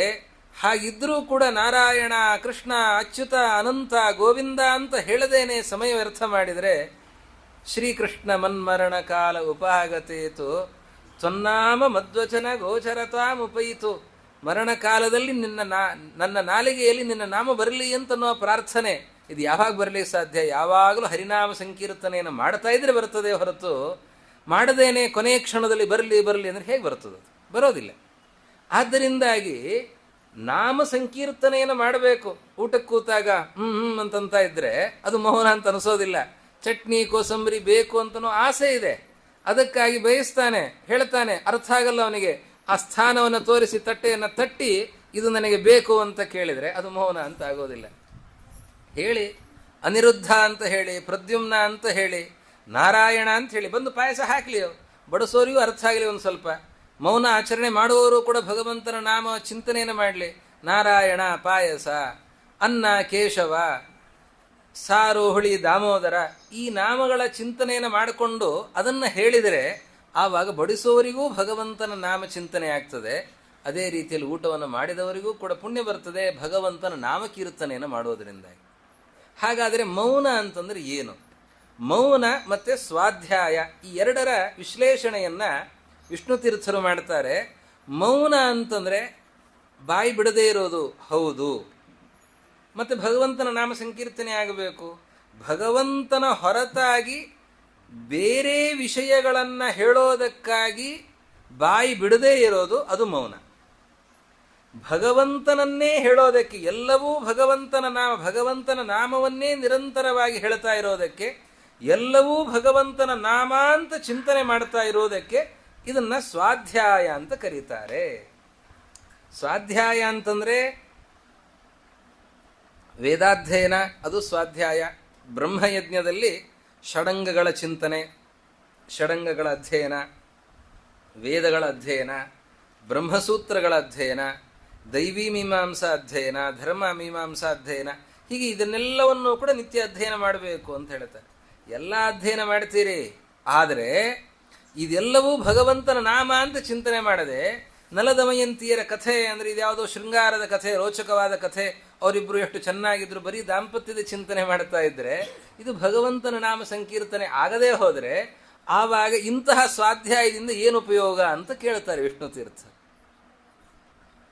ಮಹಾಭಾರತ ಕೇಳಿ, ಹೇಳಿ, ರಾಮಾಯಣ ಚಿಂತನೆ ಮಾಡಿ, ಅದರಲ್ಲಿ ಬರುವಂತಹ ಎಲ್ಲ ಪ್ರಸಂಗಗಳು ಎಲ್ಲವೂ ಕೂಡ ನಾರಾಯಣಸ್ಯ ನಾಮಾನಿ ಸರ್ವಾಣಿ ವಚನಾನಿತು ತತ್ ಸಾಮರ್ಥ್ಯಾಭಿಧಾಯಿನಿ ಅಂತ ಚಿಂತನೆ ಮಾಡಿದರೆ ಸ್ವಾಧ್ಯಾಯ ಅಂತ ಆಗತ್ತೆ. ಹಾಗೆ ಚಿಂತನೆ ಮಾಡದೇನೆ ಇದು ಯಾವುದೋ ಪ್ರಾಚೀನ ಇತಿಹಾಸದಲ್ಲಿ ಬಂದಿರುವಂಥವರ ಪ್ರೇಮ ಕಥೆ ಅಂತ ಚಿಂತನೆ ಮಾಡಿಬಿಟ್ರೆ ಅದು ಪುಣ್ಯ ಸಂಪಾದನೆಯನ್ನು ಹೇಗೆ ಮಾಡಿಕೊಳ್ಳಿಕ್ಕೆ ಸಾಧ್ಯ? ಆದ್ದರಿಂದಾಗಿ ಎಲ್ಲವೂ ಭಗವಂತನ ನಾಮ ಅಂತ ಚಿಂತನೆ ಆಗಬೇಕು ಅಂತ. ಎಷ್ಟು ಸೊಗಸಾದ ಚಿಂತನೆ ಇದೆ ನೋಡಿ. ಆವಾಗ ಅದು ಭಾಗವತ ಧರ್ಮ ಅಂತ ಆಗತ್ತೆ. ಸ್ವಾಧ್ಯಾಯ ಅಂತಾಗೋದು. ಸ್ವಾಧ್ಯಾಯ, ಇದು ಸ್ವಾಧ್ಯಾಯ ಅಂತಂದ್ರೆ ಎಲ್ಲವೂ ಭಗವಂತನ ಮಹಿಮೆಯನ್ನು ಹೇಳಲಿಕ್ಕೆ ಹೊರಟಿದೆ. ಅದು ಹೇಗೆ ಭಗವಂತನ ಮಹಿಮೆಯನ್ನು ಹೇಳಲಿಕ್ಕೆ ಹೋಗ್ತದೆ ಅದನ್ನು ಚಿಂತನೆ ಮಾಡಬೇಕು. ಅದಕ್ಕೆ ಶಾಸ್ತ್ರದ ಆಧಾರ ಬೇಕು. ಹಾಗೆ ಶಾಸ್ತ್ರದ ಆಧಾರದಲ್ಲಿ ಎಲ್ಲವೂ ಭಗವಂತನ ನಾಮ ಅಂತ ಚಿಂತನೆ ಮಾಡಿದರೆ ಸ್ವಾಧ್ಯಾಯ. ಭಗವಂತನ ಹೊರತಾಗಿ ಬೇರೆ ವಿಷಯಗಳ ಕುರಿತಾಗಿ ನಾನು ಮಾತಾಡೋದಿಲ್ಲ, ಬೇರೆ ಯಾವುದೂ ಕೂಡ ನಾನು ಮಾತಾಡಿದರೆ ಭಗವಂತನ ನಾಮ ಸಂಕೀರ್ತನೆಯನ್ನು ಮಾಡ್ತೇನೆ. ಮಧ್ವಾಚಾರ್ಯರು ಬದರಿಕಾಶ್ರಮಕ್ಕೆ ಹೋಗಿದ್ದಾರೆ. 48 ದಿವಸ ಬದರಿಕಾಶ್ರಮದಲ್ಲಿ ಇದ್ದಾರೆ. ಅಲ್ಲಿ ಅವರು ಒಂದು ವ್ರತಾಚರಣೆಯನ್ನು ಮಾಡ್ತಾರೆ. ಆ ವ್ರತಕ್ಕೆ ಕಾಷ್ಠಮೌನ ಅಂತ ಹೆಸರು.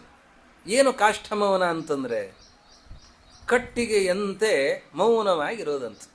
ಕಟ್ಟಿಗೆ ಏನು ಮಾಡ್ತದೆ? ಏನಾದರೂ ಮಾತಾಡ್ತದ? ಮಾತಾಡಲ್ಲ. ಏನಾದರೂ ತಿಂತದ? ಏನು ತಿನ್ನಲ್ಲ. ಹಾಗೆ ಮಧ್ವಾಚಾರ್ಯರು ಬದರಿಕಾಶ್ರಮದಲ್ಲಿ 48 ದಿವಸ ಉಪವಾಸದಲ್ಲಿ ಮೌನ ವ್ರತದಲ್ಲಿದ್ದಾರಂತೆ. ಇದು ಕಾಷ್ಠಮೌನ ವ್ರತ. ಇಂತಹ ವ್ರತಾಚರಣೆ ಮಾಡ್ತಾ ಇದ್ರಂತೆ. ವ್ರತಾಚರಣೆಯ ಆರಂಭದ ದಿವಸ ಮಧ್ವಾಚಾರ್ಯರ ಮುಂದೆ ಕುಳಿತುಕೊಂಡು ಗೀತಾಭಾಷ್ಯದ ಅನುವಾದ ಮಾಡ್ತಾ ಇದ್ದಾರೆ. ಮೌನ ಅಂತ ಹೇಳ್ತಾ ಇದ್ದೀರಿ, ಗೀತಾಭಾಷ್ಯದ ಅನುವಾದವನ್ನು ಮಾಡ್ತಾ ಇದ್ದಾರೆ ಅಂತ ಹೇಳ್ತಾ ಇದ್ದೀರಿ, ಇದು ಹೇಗೆ ಸಾಧ್ಯ? ಇದು ಮೌನ ಅಂತಂತಂದ್ರೆ ಗೀತಾಭಾಷ್ಯವನ್ನು ಹೇಳೋದು ಮೌನ, ಹೇಳದೇ ಇರೋದು ಮೌನ ಅಲ್ಲ. ಹಾಗೆ ದೇವರ ಮುಂದೆ ನಿತ್ಯವೂ ಕೂಡ ಶಿಷ್ಯರನ್ನು ಕೂಡಿಸಿಕೊಂಡು ಅವರೆಲ್ಲರಿಗೂ ಕೂಡ ಪಾಠವನ್ನು ಹೇಳ್ತಾ ಇದ್ರು, ಪ್ರವಚನವನ್ನು ಮಾಡ್ತಾ ಇದ್ರು. ಆದರೆ ಇದರ ಹೊರತಾಗಿ ಬೇರೆ ವಿಷಯವನ್ನು ಹೇಳಲಿಲ್ಲ. ಅವರಿಗೊಂದು ಹೇಳುವಂತಹ ಸಂದರ್ಭ ಬಂತು. ನಾನು ಇಲ್ಲಿ ವೇದವ್ಯಾಸ ದೇವರ ಅಪ್ಪಣೆಯಂತೆ ಊರ್ಧ್ವ ಬದರಿಕ ದೂರಕ್ಕೆ ಹೋಗ್ತಾ ಇದ್ದೇನೆ. ಎಲ್ಲಿಗೆ ಅಂತ ಹೇಳಲ್ಲ, ದೂರಕ್ಕೆ ಹೋಗ್ತಾ ಇದ್ದೇನೆ ಅಂತ.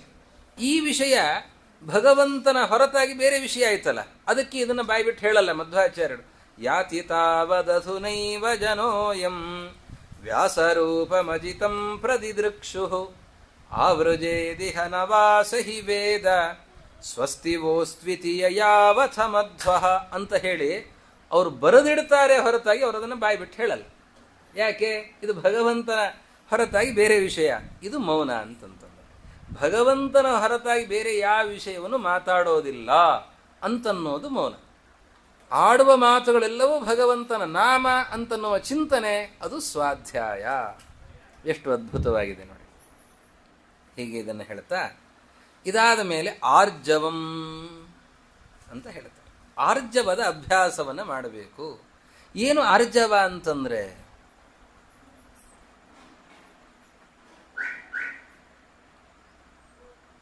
ಆರ್ಜವವನ್ನ ಇದರ ಬಗ್ಗೆನೂ ಚಿಂತನೆ ಮಾಡುತ್ತಾರೆ. ಆರ್ಜವವನ್ನ ಯೋಗ ಯಾಜ್ಞವಲ್ಕ್ಯದಲ್ಲಿ ಬೇರೆ ಯೋಗ ಗ್ರಂಥಗಳಲ್ಲಿ ಯಮದಲ್ಲಿ ಪರಿಗಣನೆ ಮಾಡಿದ್ದಾರೆ. ವೇದವ್ಯಾಸದೇವರು ಯಮ ನಿಯಮಗಳಲ್ಲಿ ಅದರ ಪರಿಗಣನೆಯನ್ನು ಎರಡೂ ಕಡೆಯಲ್ಲಿಯೂ ಆರ್ಜವದ ಪರಿಗಣನೆಯನ್ನು ಮಾಡಲಿಲ್ಲ. ಭಾಗವತ ಧರ್ಮದಲ್ಲಿ ಅದನ್ನು ಹೇಳ್ತಾರೆ ನೋಡಿ. ಅಲ್ಲಿ ಯಮದಲ್ಲಿ ಹೇಳಿದ್ದಾರೆ, ಉದ್ಧವ ಗೀತೆಯಲ್ಲಿ ಯಮ ನಿಯಮಗಳಲ್ಲಿ ಆರ್ಜವವನ್ನು ಹೇಳಲಿಲ್ಲ. ಆದರೆ ಭಾಗವತ ಧರ್ಮದಲ್ಲಿ ಎರಡೂ ಕಡೆಗಳಲ್ಲಿಯೂ ಕೂಡ ಈ ಆರ್ಜವವನ್ನು ವೇದವ್ಯಾಸದೇವರು ಉಲ್ಲೇಖ ಮಾಡ್ತಾ ಇದ್ದಾರೆ. ಆರ್ಜವ ಅಂತಂದ್ರೆ ಏನು? ಅದು ವೇದವ್ಯಾಸದೇವರು ಯಮ ನಿಯಮಗಳಲ್ಲಿ ಪರಿಗಣನೆ ಮಾಡಲಿಲ್ಲ. ಆದ್ದರಿಂದಾಗಿ ಯಮ ನಿಯಮಗಳಲ್ಲಿ ಸೇರದ ಭಾಗವತ ಧರ್ಮವಾಗಿರುವ ಆರ್ಜವ ಅಂತಂದ್ರೆ ಏನು? ಇದನ್ನು ಚಿಂತನೆ ಮಾಡಬೇಕು. ಬರೀ ಭಾಗವತ ಧರ್ಮ ಅಂತ ಅಷ್ಟೇ ಚಿಂತನೆ ಮಾಡೋದಲ್ಲ. ಭಾಗವತ ಧರ್ಮ ಅಂತ ಚಿಂತನೆ ಮಾಡಬೇಕು. ಯಮ ನಿಯಮಗಳಲ್ಲಿ ಸೇರಿಲ್ಲ, ಅದು ಯಾಕೆ ಸೇರಲಿಲ್ಲ? ಆದರೂ ಭಾಗವತ ಧರ್ಮ ಆಗಿದೆ. ಭಾಗವತ ಧರ್ಮ ಆಗಿದೆ, ಯಮ ನಿಯಮಗಳಲ್ಲಿ ಸೇರಲಿಲ್ಲ. ಅಂಥದ್ದು ಅದು ಹೇಗೆ ಅಂತನ್ನೋದರ ವಿಮರ್ಶೆಯನ್ನ ಆರಣ್ಯಕಾಚಾರ್ಯರು ಮಾಡ್ತಾ ಇದ್ದಾರೆ. ಏನು ಆರ್ಜವ ಅಂತಂದ್ರೆ? ರುಜು ಅಂದ್ರೆ ನೇರವಾಗಿರೋದು. ನೇರವಾಗಿರೋದು ಅಂತಂದ್ರೆ 3 ಅಂಶಗಳು ನೋಡಿ. ನಮ್ಮ ಮಾತು, ನಮ್ಮ ಮನಸ್ಸು ಮತ್ತೆ ನಮ್ಮ ಶರೀರ. ಕಾಯೇನ ವಾಚ ಮನಸ ಅಂತ ಹೇಳ್ತೇವಲ್ಲ, ಈ 3 ಮನಸ್ಸು, ಮಾತು ಮತ್ತೆ ಶರೀರ, ಈ 3ರಿಂದಲೂ ಕೂಡ ಏಕಪ್ರಕಾರವಾಗಿರೋದು. ತ್ರಿಷು ಅಪಿ ಕರಣೇಶು ಏಕಪ್ರಕಾರತ್ವಂ. 3 ಕರಣಗಳು ಕೂಡ ಮಾತು, ಮನಸ್ಸು, ಶರೀರ 3 ಒಂದೇ ರೀತಿಯಾಗಿರಬೇಕು. ಮನಸ್ಸೇಕಂ, ವಚಸ್ಸೇಕಂ, ಕರ್ಮಣ್ಯೇಕಂ ದುರಾತ್ಮನಾಂ. ಒಂದು ಸುಭಾಷಿತ. ದುರಾತ್ಮರು ಹೇಗಿರುತ್ತಾರೆ ಅಂತಂದರೆ, ಅವ್ರು ಹೇಗಿರುತ್ತಾರೆ? ಮನಸ್ಸಿನಲ್ಲಿ ಆಲೋಚನೆ ಬೇರೆ, ಮಾತಾಡೋದು ಬೇರೆ, ಕ್ರಿಯೆ ಅದು ಇನ್ನೂ ಬೇರೆನೆ. ಅವರು ಹೇಳೋದೇ ಬೇರೆ, ಮನಸ್ಸಿನಲ್ಲಿ ಆಲೋಚನೆ ಇರೋದೇ ಬೇರೆ, ಕ್ರಿಯೆ ಇರೋದೇ ಬೇರೆ. ಇದು ದುರಾತ್ಮರ ಸ್ವಭಾವ. ದುರಾತ್ಮರು ಹಾಗಿರುತ್ತಾರೆ. ಅವ್ರು ಹೇಳೋದೇ ಬೇರೆ, ಮಾಡೋದೇ ಬೇರೆ. ಆದರೆ ಅವರ ಆಲೋಚನೆ ಇರೋದೇ ಬೇರೆ. ಇನ್ನೊಬ್ಬರ ವಂಚನೆಗಾಗಿ ಬೇರೆ ರೀತಿಯಲ್ಲಿ ಆಲೋಚನೆ ಮಾಡ್ತಿರ್ತಾರೆ. ದುರ್ಯೋಧನ ಹೇಳಿದ ಪಾಂಡವರಿಗೆ, ಬಹಳ ದಿವಸ ಆಯಿತು ಒಂದೇ ಕಡೆ ಇದ್ದೀರಿ, ನಿಮಗೊಂದು ಸ್ವಲ್ಪ ಬದಲಾವಣೆ ಆಗ್ತದೆ, ಸಂತೋಷ ಆಗ್ತದೆ, ಅದಕ್ಕೆ ವಾರಣಾವತಕ್ಕೆ ಹೋಗಿ ಬನ್ನಿ. ಬಹಳ ಚೆನ್ನಾಗಿದೆ ವಾರಣಾವತ, ಸ್ವಲ್ಪ ದಿವಸ ಅಲ್ಲಿದ್ದು ಆರಾಮವಾಗಿದ್ದು ಬನ್ನಿ. ನಾನು ನಿಮಗೆ ಆರಾಮಾಗಿರ್ಲಿಕ್ಕೆ ಇದನ್ನು ಹೇಳ್ತಾ ಇದ್ದೇನೆ. ನೋಡಿ ಮಾತೇನು, ಅವರು ಆರಾಮಾಗಿರಬೇಕು, ಪಾಂಡವರು ಸುಖವಾಗಿರಬೇಕು, ಅದಕ್ಕಾಗಿ ವಾರಣಾವತಕ್ಕೆ ಹೋಗಿ ಬನ್ನಿ ಅಂತ ಹೇಳ್ತಾ ಇದ್ದಾನೆ. ಮನಸ್ಸಿನಲ್ಲೇನಿದೆ, ನೀವು ಹೋಗಿ ಬನ್ನಿ, ನಿಮ್ಮನ್ನು ಸುಟ್ಟು ಹಾಕ್ತೇನೆ ಅಂತ. ವಾರಣಾವತದಲ್ಲಿ ಲಾಕ್ಷಾಗ್ರಹದ ನಿರ್ಮಾಣ ಆಗಿದೆ, ನಾನು ನಿಮ್ಮನ್ನಲ್ಲಿ ಸುಟ್ಟು ಹಾಕ್ತೇನೆ ಅಂತ. ಮಾತು ಬೇರೆ, ಮನಸ್ಸು ಬೇರೆ. ಇದು ದುರಾತ್ಮರ ಸ್ವಭಾವ. ಹಾಗಾದರೆ ಸಜ್ಜನರು ಹೇಗಿರುತ್ತಾರೆ? ಮನಸ್ಸೇಕಂ ವಚಸ್ಸೇಕಂ ಕರ್ಮಣ್ಯೇಕಂ ಸದಾತ್ಮನ. ಶ್ಲೋಕ ಎಷ್ಟು ಚೆನ್ನಾಗಿದೆ ನೋಡಿ, ಸುಭಾಷಿತ.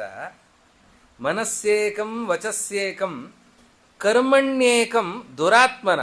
ದುಷ್ಟರ ಸ್ವಭಾವ ಹಾಗೆ, ಮನಸ್ಸಿನಲ್ಲಿ ಒಂದು, ಮಾತಿನಲ್ಲಿ ಮತ್ತೊಂದು, ಕ್ರಿಯೆಯಲ್ಲಿ ಮತ್ತೊಂದು. ಸಜ್ಜನರ ಸ್ವಭಾವ ಹೇಗೆ ಅಂತಂದರೆ ಮನಸ್ಸೇಕಂ ವಚಸ್ಸೇಕಂ ಕರ್ಮಣ್ಯೇಕಂ. ಅದು ಮನಸ್ಸಿನಲ್ಲಿ ಯಾವುದೋ ಶಬ್ದ ಒಂದೇ, ಅರ್ಥ ವ್ಯತ್ಯಾಸ. ಮನಸ್ಸಿನಲ್ಲಿ ಒಂದು, ಧ್ವನಿಯಲ್ಲಿ ವ್ಯತ್ಯಾಸ ಇದೆ ನೋಡಿ. ಧ್ವನಿಯ ವ್ಯತ್ಯಾಸದಿಂದ ಅರ್ಥ ವ್ಯತ್ಯಾಸ ಆಗುತ್ತೆ. ಮನಸ್ಸಿನಲ್ಲಿ ಒಂದು, ಮಾತಿನಲ್ಲಿ ಮತ್ತೊಂದು, ಕರ್ಮದಲ್ಲಿ ಮತ್ತೊಂದು ಅಂತಾದರೆ ದುರಾತ್ಮರು. ಮನಸ್ಸಿನಲ್ಲಿ ಒಂದು, ಮಾತಿನಲ್ಲಿಯೂ ಅದೇ, ಕರ್ಮದಲ್ಲಿಯೂ ಕೂಡ ಅದೇ ಅಂತಾದರೆ ಆವಾಗ ಅವರು ಸಜ್ಜನರು. ಸಜ್ಜನರು ಏನನ್ನ ಹೇಳ್ತಾರೆ ಅದನ್ನು ಮಾಡ್ತಾರೆ. ಯಾವುದನ್ನು ಹೇಳ್ತಾರೆ, ಮನಸ್ಸಿನಲ್ಲಿ ಯಾವುದನ್ನು ಆಲೋಚನೆ ಮಾಡ್ತಾರೆ ಅದನ್ನೇ ಹೇಳ್ತಾರೆ. ಆಲೋಚನೆ, ಮಾತು, ಕ್ರಿಯೆ ಇದೆರಡು, ಈ ಮೂರೂ ಕೂಡ ವಿರುದ್ಧ ಆಗದೆ ಹೋದರೆ ಅವರನ್ನು ಸಜ್ಜನರು ಅಂತ ಕರೀತಾರೆ. ಇದನ್ನೇ ಆರ್ಜವ ಅಂತ ಹೇಳ್ತಾರೆ. ವೇದವ್ಯಾಸ ದೇವರು ಭಾಗವತ ಧರ್ಮದಲ್ಲಿ ಆರ್ಜವ ಅಂತ ಹೇಳ್ತಾ ಇದ್ದಾರೆ. ಇದು ಯಮನ ನಿಯಮನ. ಇದು ಯಮವೂ ಅಲ್ಲ, ನಿಯಮವೂ ಅಲ್ಲ. ಆದ್ದರಿಂದ ಯಮ ನಿಯಮಗಳಲ್ಲಿ ಉದ್ಧವ ಗೀತೆಯಲ್ಲಿ ವೇದವ್ಯಾಸ ದೇವರು ಕೃಷ್ಣ ಇದನ್ನು ಹೇಳಲಿಲ್ಲ. ಮತ್ತೆ ಭಾಗವತ ಧರ್ಮದಲ್ಲಿ ಯಾಕೆ ಹೇಳ್ತಾ ಇದ್ದೀರಿ ಅಂತಂದ್ರೆ ಇದು ಬೇಕು. ಮಾತು, ಮನಸ್ಸು ಮತ್ತೆ ಕ್ರಿಯೆ ಏಕಪ್ರಕಾರವಾಗಿ ಇರೋದು ಬೇಕು. ಯಾಕೆ ಬೇಕು ಅಂತಂದ್ರೆ ನಾವು ಹಿಂದೆ ಶೌಚದ ಚಿಂತನೆಯನ್ನು ಮಾಡಿದ್ದೇವೆ. ಶೌಚ ಇರಬೇಕು ಅಂತ. ಶೌಚ ಅಂತಂದ್ರೆ ಏನು? ನಿಷ್ಕಾಮ ಕರ್ಮ. ಮನಸ್ಸಿನಲ್ಲಿ ಯಾವುದೇ ಆಲೋಚನೆ ಇಲ್ಲದೇನೆ ಕರ್ಮಾಚರಣೆಯನ್ನು ಮಾಡಿದರೆ ಅದನ್ನು ಶೌಚ ಅಂತ ಕರೀತಾರೆ. ಇದನ್ನು ಶೌಚ ಅಂತ ಹೇಳಿದ್ದಾರೆ. ಇಂತಹ ಶೌಚ ಇರಬೇಕು ಅಂತಾದರೆ ಆವಾಗ ಆರ್ಜವ ಬೇಕು. ನೋಡಿ, ಆರ್ಜವ ಬೇಕು. ಯಾಕೆ ಬೇಕು? ಆರ್ಜವಕ್ಕೂ ಶೌಚಕ್ಕೂ ಏನು ಸಂಬಂಧ ಇದೆ? ಆರ್ಜವ ಅಂತಂದ್ರೆ ಏನು? ಮೂರು ಕರಣಗಳಿಂದಲೂ ಏಕಪ್ರಕಾರವಾಗಿರೋದು ಆರ್ಜವ. ಹಾಗಿದ್ರೇ ಶೌಚ ಇರ್ಲಿಕ್ಕೆ ಸಾಧ್ಯ. ಯಾಕೆ? ಸಂಕಲ್ಪ. ಈಗ ಸಂಕಲ್ಪ ಮಾಡಿಸ್ತಾರೆ ಆಚಾರ್ಯರು. ಏನು ಸಂಕಲ್ಪ ಮಾಡಿಸ್ತಾರೆ? ಅಧಿಕ ಮಾಸ ಯಾವುದೋ ದಾನ ಕೊಡಬೇಕು ಅಂತ ನೀವೇನೋ ನಿಮಗೆ ಅಪೇಕ್ಷೆ ಇದೆ. ಬಂದು ನೀವು ಹೇಳ್ತೀರಿ ಶ್ರೀಹರಿ ಆಚಾರ್ಯರ ಹತ್ರ, ಆಚಾರ್ಯರೇ ನಾವೇನೋ ದಾನ ಕೊಡಬೇಕು ಅಂತಿದ್ದೇವೆ, ನೀವು ಸಂಕಲ್ಪ ಮಾಡಿಸಿ ಅಂತ ಹೇಳ್ತೀರಿ. ಅದಕ್ಕೆ ಶ್ರೀಹರಿ ಆಚಾರ್ಯ ಸಂಕಲ್ಪ ಮಾಡಿಸ್ತಾರೆ. ಏನೊಂದು ಸಂಕಲ್ಪ ಮಾಡಿಸ್ತಾರೆ? ಅಷ್ಟವಸು ಏಕಾದಶ ರುದ್ರ ದ್ವಾದಶಾದಿತ್ಯ ಪ್ರಜಾಪತಿ ವಷಟ್ಕಾರಾಂತರ್ಗತ ಭಾರತೀ ರಮಣ ಮುಖ್ಯ ಪ್ರಾಣಾಂತರ್ಗತ ಅಧಿಕ ಮಾಸ ನಿಯಾಮಕ ಆನಂದಾಪತಿ ಪುರುಷೋತ್ತಮ ಪ್ರೇರಣೆಯ ಆನಂದಾಪತಿ ಪುರುಷೋತ್ತಮ ಪ್ರೀತ್ಯರ್ಥಂ ಅಂತ ಸಂಕಲ್ಪ ಮಾಡಿಸ್ತಾರೆ. ಸಂಕಲ್ಪ ಮಾಡಿದ್ದೇನು ಅಂತ? ಭಗವಂತನ ಪ್ರೇರಣೆಯಿಂದ ಭಗವಂತನ ಪ್ರೀತಿಗಾಗಿ, ಪುರುಷೋತ್ತಮನ ಪ್ರೀತಿ, ಅವನು ಸಂತುಷ್ಟನಾಗಲಿ ಅನ್ನೋ ದೃಷ್ಟಿಯಿಂದ ಇದನ್ನು ಮಾಡ್ತಾ ಇದ್ದೇನೆ. ದಾನಾಖ್ಯಂ ಕರ್ಮ ಕರಿಷ್ಯೆ ಅಂತ. ಮನಸ್ಸಿನಲ್ಲಿ ಏನಿದೆ? ನಾನು ಈ ದಾನವನ್ನು ಕೊಡ್ತಾ ಇದ್ದೇನೆ, ಅದರಿಂದ ನನಗಿದು ಸಿಗಲಿ. ಮನಸ್ಸಿನಲ್ಲಿ ಬೇರೆ ಆಲೋಚನೆ ಇದೆ, ಹೌದಾ? ಯಾವುದೋ ದಾನ ಆಗಲಿ ಅಥವಾ ಪ್ರದಕ್ಷಿಣೆ ನಮಸ್ಕಾರ ಆಗಲಿ ಅಥವಾ ಮತ್ತೊಂದೇನೋ ಆಗಲಿ, ಯಾವುದೋ ಕರ್ಮವನ್ನು ನಾವು ಮಾಡ್ತಾ ಇದ್ದೇವೆ. ಕರ್ಮವನ್ನು ಮಾಡುವಾಗ ಮನಸ್ಸಿನಲ್ಲಿ ಏನು ಆಲೋಚನೆ ಇದೆ? ಗುರುಗಳಿಗೆ ಪಂಚಾಮೃತ ಅಭಿಷೇಕದ ಸೇವೆಯನ್ನು ಮಾಡಿಸ್ತಾ ಇದ್ದೇವೆ. ಯಾಕೆ ಪಂಚಾಮೃತ ಅಭಿಷೇಕ? ಪಂಚಾಮೃತ ಅಭಿಷೇಕ ಸೇವೆ ಮಾಡಿಸೋದ್ರಿಂದಾಗಿ ನಮ್ಮ ಮಕ್ಕಳಿಗೆ ಒಳ್ಳೆಯದಾಗಲಿ, ಪರೀಕ್ಷೆಯಲ್ಲಿ ಉತ್ತಮ ಅಂಕಗಳು ಬರಲಿ, ಅವರು ಉತ್ತೀರ್ಣರಾಗಲಿ ಅಥವಾ ಮತ್ತೊಂದು. ಇದನ್ನು ಮನಸ್ಸಿನಲ್ಲಿ ಇಟ್ಟುಕೊಂಡು ನಾವು ಪಂಚಾಮೃತ ಸೇವೆ ಬರೆಸಿದ್ದೇವೆ. ಆದರೆ ಪುರುಷೋತ್ತಮ ಪ್ರೇರಣೆಯ ಪುರುಷೋತ್ತಮ ಪ್ರೀತ್ಯರ್ಥಂ ಗುರು ಸನ್ನಿಧೋ ಪಂಚಾಮೃತ ಸೇವಾಖ್ಯಂ ಕರ್ಮ ಆಚಾರ್ಯ ಮುಖೇನ ಕಾರಯಿಷ್ಯೆ ಅಂತ ಸಂಕಲ್ಪ. ನೋಡಿ, ಬಾಯಲ್ಲಿ ಹೇಳ್ತಾ ಇರೋ ಮಾತು ಬೇರೆ, ಮನಸ್ಸಿನಲ್ಲಿರೋ ಆಲೋಚನೆ ಬೇರೆ. ಇವಾಗ ಶೌಚ ಇದೆಯಾ? ಶೌಚ ಇಲ್ಲ. ಯಾಕೆ? ಶೌಚ ಅಂತಂದ್ರೆ ಏನು? ಕರ್ಮಸು ಅಸಂಗಮ ಶೌಚಂ. ಕರ್ಮಗಳನ್ನು ನಿಷ್ಕಾಮವಾಗಿ ಮಾಡಿದರೆ ಶೌಚ. ಶೌಚ ಇದೆಯಾ? ಶೌಚ ಇಲ್ಲ. ಶೌಚ ಇಲ್ಲದೇ ಇರಲಿಕ್ಕೆ ಕಾರಣ ಏನು? ಆರ್ಜವ ಇಲ್ಲ. ಆರ್ಜವ ಇಲ್ಲ, ಆದ್ದರಿಂದಾಗಿ ಮಾತು ಒಂದು ಮನಸ್ಸು ಒಂದು, ಆದ್ದರಿಂದಾಗಿ ಶೌಚ ಇಲ್ಲ. ಶೌಚಕ್ಕೂ ಆರ್ಜವಕ್ಕೂ ಸಂಬಂಧ ಇದೆ. ಆದ್ದರಿಂದಾಗಿ ಭಾಗವತ ಧರ್ಮವನ್ನು ಹೇಳುವಾಗ ಆವಾಗ ಆರ್ಜವನ್ನು ಹೇಳಿದ್ದಾರೆ, ಯಮ ನಿಯಮಗಳನ್ನು ಹೇಳುವಾಗ ಆರ್ಜವನ್ನು ಹೇಳಲಿಲ್ಲ. ಹೀಗಾಗಿ ಅದು ಪ್ರತಿಯೊಂದಕ್ಕೂ ಸಂಬಂಧ ಇದೆ. ಆ ಯಮ ನಿಯಮಗಳ ಆಧಾರದಲ್ಲಿ ಈ ಭಾಗವತ ಧರ್ಮಗಳ ಚಿಂತನೆಯನ್ನು ಅದಕ್ಕಾಗಿ ವಿಷ್ಣು ತೀರ್ಥರು ಮಾಡ್ತಾ ಇದ್ದಾರೆ. ಈ ರೀತಿಯಲ್ಲಿ ಚಿಂತನೆ ಮಾಡುವಾಗ ಸಿಗುವ ಸ್ವಾರಸ್ಯವೇ ಬೇರೆ, ಅದು ಅರ್ಥ ಆಗೋದೇ ಬೇರೆ. ಇಷ್ಟು ಅದ್ಭುತವಾದ ವಿಷಯವನ್ನು ತಿಳಿಸ್ತಾ ಇದ್ದಾರೆ. ಇದಾದ ಮೇಲೆ ಬರುವಂಥದ್ದು ಬ್ರಹ್ಮಚರ್ಯ. ಬ್ರಹ್ಮಚರ್ಯದ ಅಭ್ಯಾಸವನ್ನು ಮಾಡಬೇಕು. ಏನು ಬ್ರಹ್ಮಚರ್ಯ ಅಂತಂದರೆ, 8 ರೀತಿಯಲ್ಲಿ ಮೈಥುನ ಇದೆ. ಆ 8 ರೀತಿಯ ಮೈಥುನಗಳನ್ನು ಮಾಡದೇ ಇದ್ದವನು ಬ್ರಹ್ಮಚಾರಿ. 8 ರೀತಿಯ ಮೈಥುನ ಏನು? ಸ್ಮರಣಂ, ಕೀರ್ತನಂ, ಕೇಲಿಹಿ, ಪ್ರೇಕ್ಷಣಂ, ಗುಹ್ಯ ಭಾಷಣಂ, ಸಂಕಲ್ಪ, ಅಧ್ಯವಸಾಯಶ್ಚ, ಕ್ರಿಯಾ ನಿರ್ವೃತಿರೇವಚ ಅಂತ 8 ರೀತಿ ಹೇಳ್ತಾರೆ. ಸ್ಮರಣ ಅಂತಂದರೆ ಸ್ತ್ರೀ ಪುರುಷ ಸಂಘದ ಸ್ಮರಣೆಯನ್ನು ಮಾಡೋದು, ಇದು. ಕೀರ್ತನ, ಅದರ ಬಗ್ಗೆ ಮಾತನಾಡೋದು. ಕೇಲಿಹಿ ಅಂದರೆ ವಿನೋದಗಳನ್ನು ಮಾಡೋದು. ಪ್ರೇಕ್ಷಣ, ಅಸಭ್ಯವಾದದ್ದನ್ನು ನೋಡೋದು. ಗುಹ್ಯ ಭಾಷಣಂ, ಸಂಕಲ್ಪ, ನಾನು ಇಂತಹ ಕೆಲಸವನ್ನು ಮಾಡ್ತೇನೆ ಅಂತ ಆಲೋಚನೆಯನ್ನು ಮಾಡೋದು. ಅಧ್ಯವಸಾಯ, ನಿರ್ಣಯವನ್ನು ಮಾಡೋದು, ಪ್ರವೃತ್ತಿಯನ್ನು ಮಾಡೋದು. ಕ್ರಿಯಾ ನಿರ್ವೃತಿ, ಇಂತಹ ಕ್ರಿಯೆಯನ್ನು ಮಾಡೋದು. ಇದು 8 ಮೈಥುನ ಅಂತ. ಈ 8 ಇಲ್ಲ ಅಂತಾದರೆ ಬ್ರಹ್ಮಚರ್ಯ ಇದೆ. ಬ್ರಹ್ಮಚರ್ಯವನ್ನು ಹೇಳ್ತಾರೆ. ಅದಕ್ಕೆ ಅನೇಕರು ಹೇಳೋದಿದೆ, ನೀನು ಬ್ರಹ್ಮಚಾರಿಯ ಅಂತ. ತಿಳಿದವರು ಹೇಳುವಾಗ ನೀನು ಬ್ರಹ್ಮಚಾರಿಯ ಅಂತ. ನಾನು ಬ್ರಹ್ಮಚಾರಿ ಅಲ್ಲ, ನಾನು ಅವಿವಾಹಿತ ಅಂತ. ಅವಿವಾಹಿತ, ಮದುವೆ ಆಗಿಲ್ಲ ಅಷ್ಟೇ, ಬ್ರಹ್ಮಚಾರಿ ಅಲ್ಲ. ಹೆಂಡತಿ ಇಲ್ಲ ಅಷ್ಟೇ, ಬ್ರಹ್ಮಚಾರಿ ಅಲ್ಲ. ಬ್ರಹ್ಮಚರ್ಯ ಬೇರೆ. ನೋಡಿ, ಅಶ್ವತ್ಥಾಮಾಚಾರ್ಯರು ಮದುವೆ ಆಗಿರಲಿಲ್ಲ, ಆದರೆ ಬ್ರಹ್ಮಚರ್ಯ ಹಾನಿಯಾಗಿದೆ. ಯಾಕೆ? ದುರ್ಯೋಧನ ಹೇಳಿದ, ಪಾಂಡವರ ಸಂತತಿ ನಾಶ ಆಗಬೇಕು, ಮತ್ತೆ ಇವತ್ತು ನೀನು ಹೋದಿ, ಮುಂದೆ ಗತಿ ಏನು? ನಮ್ಮ ವಂಶವೇ ಮುಂದೆ ಬೆಳಿಬೇಕು. ಅದಕ್ಕಾಗಿ ನೀನು ನನ್ನ ಹೆಂಡತಿಯಲ್ಲಿ ಮಕ್ಕಳನ್ನು ಕೊಟ್ಟು ಅವರನ್ನು ಸಿಂಹಾಸನದಲ್ಲಿ ಕೂಡಿಸಬೇಕು ಅಂತ ದುರ್ಯೋಧನ ಅಶ್ವತ್ಥಾಮಾಚಾರ್ಯರಿಗೆ ಹೇಳ್ತಾನೆ. ಆಯಿತು, ಹಾಗೆ ಮಾಡ್ತೇನೆ ಅಂತ ಮಾತು ಕೊಡ್ತಾನೆ. ಇದು ನೋಡಿ, ಕೀರ್ತನಂ. ಅವನು ಹೇಳಿದ್ದಷ್ಟೇ, ನಿನ್ನ ಹೆಂಡತಿಯಲ್ಲಿ ನಾನು ಸಂತಾನವನ್ನು ನೀಡುತ್ತೇನೆ ಅಂತನ್ನುವ ಮಾತನ್ನು ಅಶ್ವತ್ಥಾಮಾಚಾರ್ಯ ಹೇಳಿದ್ದಕ್ಕೆ ಬ್ರಹ್ಮಚರ್ಯ ಹಾನಿ ಆಯಿತು. ದುರ್ಯೋಧನನ ಮಡದಿಯ ಹತ್ತಿರವೂ ಹೋಗಲ್ಲ ಅಶ್ವತ್ಥಾಮಾಚಾರ್ಯರು, ಆದರೂ ಬ್ರಹ್ಮಚಾರಿಗಳಲ್ಲ, ಬ್ರಹ್ಮಚರ್ಯ ಹಾನಿಯಾಯಿತು. ಯಾಕೆ ಹಾನಿಯಾಯಿತು? ಅವ್ರು ಹೇಳಿದ್ರಲ್ಲ ಅಶ್ವತ್ಥಾಮಾಚಾರ್ಯರು, ನಿನ್ನ ಹೆಂಡತಿಯಲ್ಲಿ ನಾನು ಸಂತಾನವನ್ನು ಕೊಡ್ತೇನೆ ಅಂತ ಹೇಳಿದ್ರಲ್ಲ, ಆ ಕೀರ್ತನದಿಂದಾಗಿ ಅವರ ಬ್ರಹ್ಮಚರ್ಯ ಹಾನಿಯಾಯಿತು. ಇದು ಬ್ರಹ್ಮಚರ್ಯ ಅಂತಂದರೆ ಹೀಗಿದೆ. ಈ ಬ್ರಹ್ಮಚರ್ಯದ ಅಭ್ಯಾಸವನ್ನು ಮಾಡಬೇಕು. ವಿಷ್ಣು ತೀರ್ಥರು ಕೇಳ್ತಾರೆ, ದೇವರಲ್ಲಿ ಭಕ್ತಿಯನ್ನು ಮಾಡೋದಕ್ಕಾಗಿ ಭಾಗವತ ಧರ್ಮಗಳು ಉಪದೇಶ ಮಾಡಲಿಕ್ಕೆ ಹೊರಟಿದ್ದೀರಿ, ದೇವರ ಭಕ್ತಿಗೂ ಈ ಬ್ರಹ್ಮಚರ್ಯಕ್ಕೂ ಏನು ಸಂಬಂಧ? ಈ ಬ್ರಹ್ಮಚರ್ಯವನ್ನು ಮಾಡೋದರಿಂದ ಭಕ್ತಿ ಹೆಚ್ಚಾಗ್ತದಾ, ಅಥವಾ ಈ ಬ್ರಹ್ಮಚರ್ಯ ಪಾಲನೆ ಮಾಡದೇ ಇರೋದರಿಂದಾಗಿ ಭಗವಂತನಲ್ಲಿ ಭಕ್ತಿ ಇಲ್ಲ ಅಂತಾಗಿ ಬಿಡ್ತದಾ? ಭಕ್ತಿಗೂ ಈ ಬ್ರಹ್ಮಚರ್ಯಕ್ಕೂ ಏನು ಸಂಬಂಧ? ಯಾಕೆ ಬೇಕು ಈ ಬ್ರಹ್ಮಚರ್ಯ ಅಂತ ಕೇಳ್ತಾರೆ. ಸಂಬಂಧ ಇದೆ. ಬ್ರಹ್ಮಚರ್ಯ ಪಾಲನೆ ಮಾಡೋದರಿಂದಾಗಿ ನೋಡಿ, ಋಷಿಗಳಿಗೆ ಸನ್ಯಾಸಿಗಳಿಗೆ ಎಂಥ ಮೇಧಾಶಕ್ತಿ ಇರುತ್ತದೆ, ಏನೋ ಸ್ಮರಣಶಕ್ತಿ, ಅದ್ಭುತವಾದ ಸ್ಮರಣಶಕ್ತಿ. ನೋಡಿದ ಕೂಡಲೇ ಹೇಳ್ತಾರೆ ನಿಮ್ಮ ಹೆಸರೇನು, ನಿಮ್ಮ ಊರೇನು, ಏನು ಎತ್ತ. ನಾವು ಸ್ವಾಮಿಗಳು ನಮ್ಮ ಹೆಸರು ಹೇಳಿದರು, ಆಶ್ಚರ್ಯಪಡುತ್ತೇವೆ. ಯಾಕೆ ಹೀಗೆ ಸಾಧ್ಯ ಆಯಿತು? ಬರೀ ನಮ್ಮ ಹೆಸರು ನೆನಪಿಟ್ಟುಕೊಳ್ಳೋದಲ್ಲ, ಎಷ್ಟು ಗ್ರಂಥಗಳ ನೆನಪಿರುತ್ತವೆ, ಓದಿದ್ದು ನಮಗೆ ಮರೆತು ಹೋಗಿರುತ್ತದೆ. ಇವತ್ತು ವಿಷ್ಣು ತೀರ್ಥರು ಇದನ್ನು ಹೇಳ್ತಾ ಇದ್ದಾರೆ, ಚಿಂತನೆ ಮಾಡಿ ಇದನ್ನು ಹೇಳಿದರೆ, ನಾಳೆ ಇದನ್ನು ಆಚಾರ್ಯ ನಿನ್ನೆ ಏನೋ ಹೇಳಿದ್ರಲ್ಲ ಉಪನ್ಯಾಸದಲ್ಲಿ, ಇವತ್ತು ಇನ್ನೊಂದು ಸತಿ ಹೇಳಿ ಅಂತಂದರೆ ಇನ್ನೊಂದು ಸತಿ ಗ್ರಂಥ ನೋಡ್ತೇನೆ ತಾಳು ಅಂತ ಹೇಳಬೇಕು. ನಮ್ಮ ಪರಿಸ್ಥಿತಿ ಹಾಗೆ. ಯಾಕೆ ಅಂದರೆ ಸ್ಮರಣೆ ಇರೋದಿಲ್ಲ, ಓದಿದ್ದು ಮರೆತು ಹೋಗಿರುತ್ತದೆ. ನಮಗೆ ಓದಿದ್ದು ಮರೆತು ಹೋಗುತ್ತೆ, ಕೇಳಿದ್ದು ಮರೆತು ಹೋಗುತ್ತೆ, ನೋಡಿದ್ದು ಮರೆತು ಹೋಗಿರುತ್ತದೆ.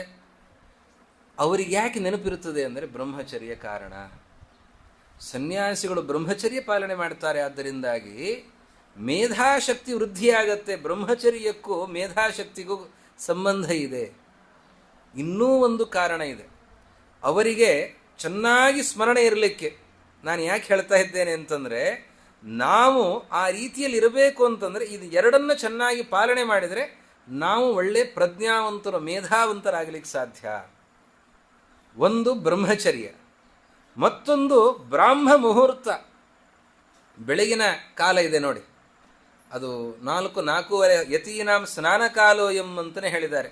ಯತಿಗಳು ಏಳೋ ಹೊತ್ತಲ್ಲ, ಗೃಹಸ್ಥರು ಬ್ರಹ್ಮಚಾರಿಗಳು ಏಳುವ ಕಾಲ ಅದು ಸನ್ಯಾಸಿಗಳಿಗೆ ಸ್ನಾನದ ಹೊತ್ತು ಅಂತ. ಅಂದರೆ ಅದಕ್ಕಿಂತ ಮೊದಲು ಎದ್ದಿರುತ್ತಾರೆ, ಅವರು ಆ ಹೊತ್ತಿಗೆ ಸ್ನಾನಕ್ಕೆ ಹೋಗ್ತಾರೆ ಅಂತ.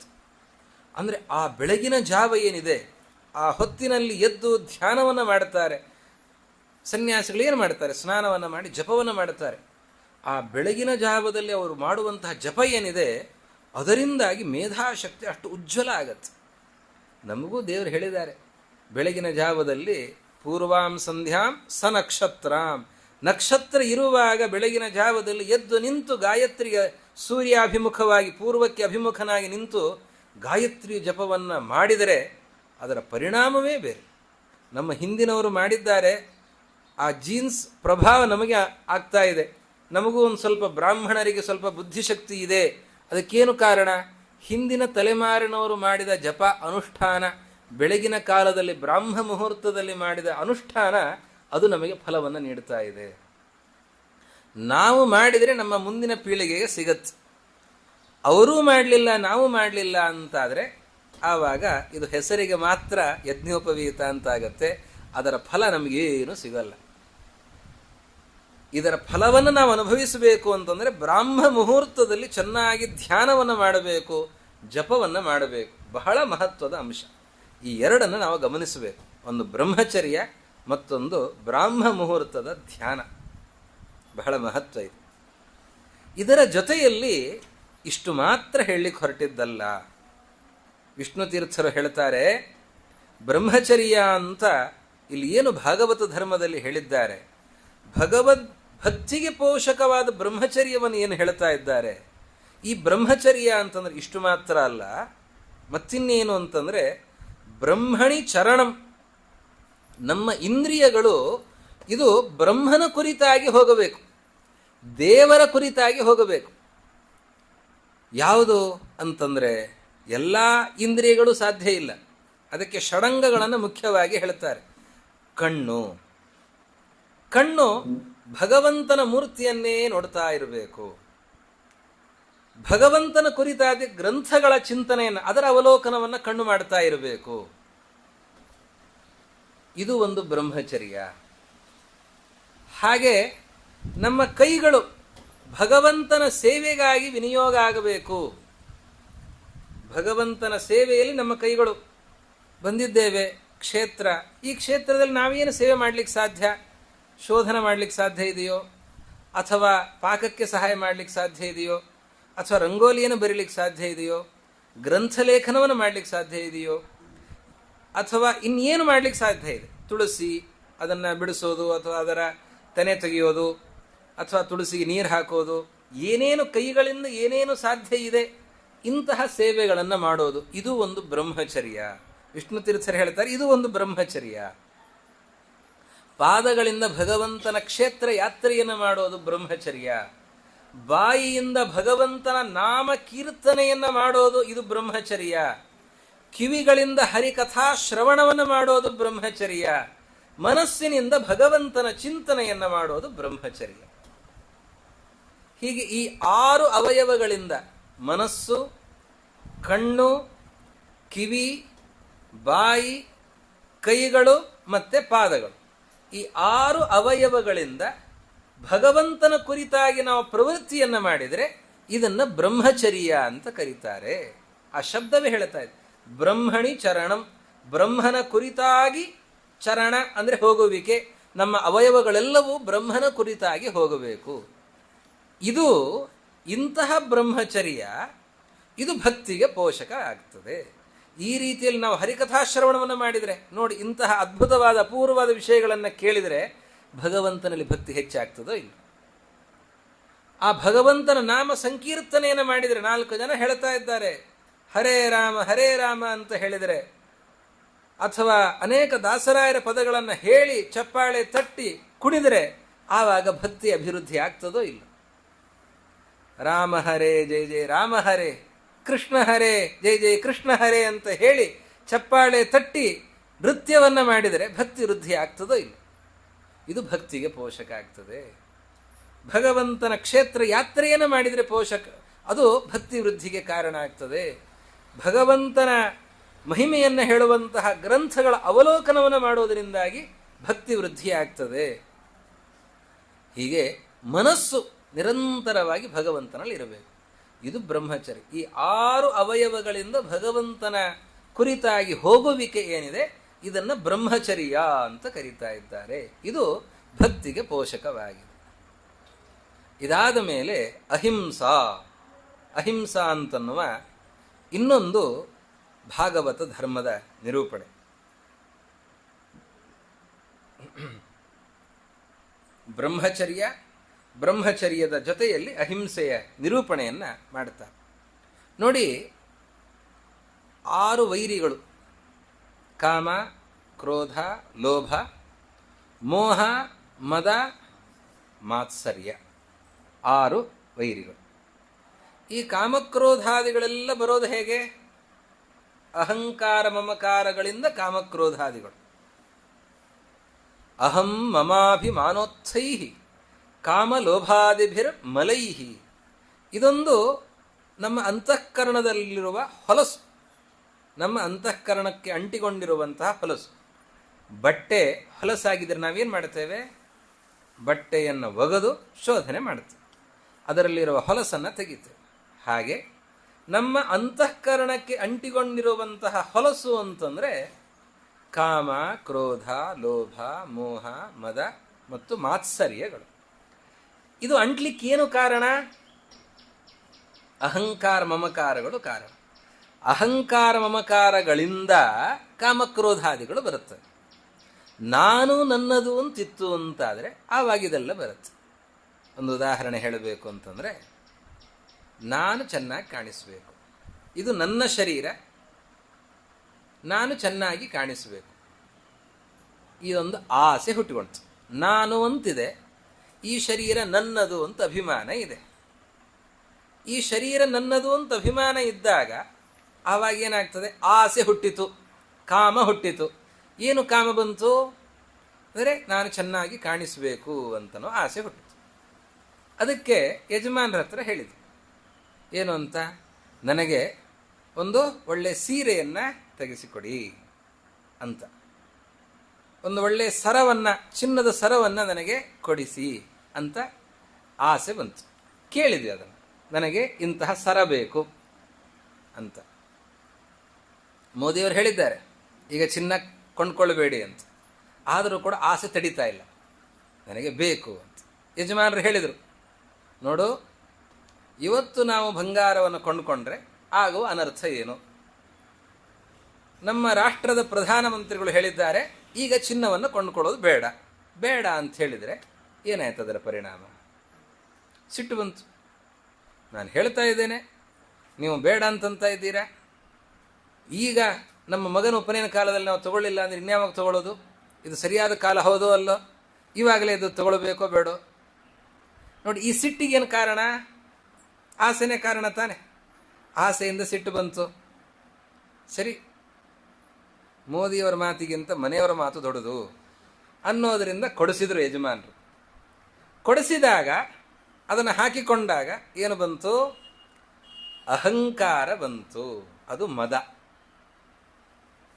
ಮೋಹ ಉಂಟಾಯಿತು. ಮೋಹ ಅಂತಂದ್ರೆ ಯಾವುದು ಶೋಭನ ಅಲ್ಲ, ಅಶೋಭನೆ ಶೋಭನಾಧ್ಯಾಸ. ಶೋಭನವಲ್ಲದ್ದು ಇದು ನನಗೆ ಶೋಭನ, ನಾನು ಇದರಿಂದ ಚೆನ್ನಾಗಿ ಕಾಣಿಸ್ತೇನೆ, ನನಗೆ ಇದು ಒಳ್ಳೆಯದು ಅಂತನ್ನುವ ಭಾವನೆ ಏನಿದೆ ಅಲ್ಲ, ಇದೇ ಮೋಹ. ಅಹಂಕಾರ ಮದ. ಸಿಕ್ಕ ವಸ್ತುವಿನ ಮೇಲೆ ಲೋಭ. ಲೋಭ ಅಂತಂದ್ರೆ ಸರಿ, ನಾಳೆ ಒಂದು ದಿವಸಕ್ಕೆ ಇದನ್ನು ಇನ್ನೊಬ್ಬರಿಗೆ ಕೊಡು ಅಂತ ಹೇಳಿದರೆ, ನನ್ನ ತಮ್ಮನ ಹೆಂಡತಿ ಕೊಡು ಅಂತ ಹೇಳಿದರೆ ಅದು ಸಾಧ್ಯ ಆಗ್ತದಾ? ಆಗೋದಿಲ್ಲ. ನನ್ನ ವಸ್ತುವನ್ನ ನಾನು ಇನ್ನೊಬ್ಬರಿಗೆ ಕೊಡಲಾರೆ ಅನ್ನುವ ಭಾವನೆ ಏನಿದೆ, ಇದನ್ನು ಲೋಭ ಅಂತ ಕರೀತಾರೆ. ಅಪರಿತ್ಯಾಗ ಇಚ್ಛಾ, ಇದನ್ನ ಪರಿತ್ಯಾಗ ಮಾಡ್ಲಿಕ್ಕೆ ಸಾಧ್ಯ ಇಲ್ಲ ಅನ್ನುವ ಭಾವನೆ ಏನಿದೆ, ಇದನ್ನ ಲೋಭ ಅಂತ ಕರೀತಾರೆ. ಶೋಭನವಲ್ಲದನ್ನ ಶೋಭನ ಅಂತ ತಿಳಿದ್ರೆ ಇದನ್ನ ಮೋಹ ಅಂತ ಕರೀತಾರೆ.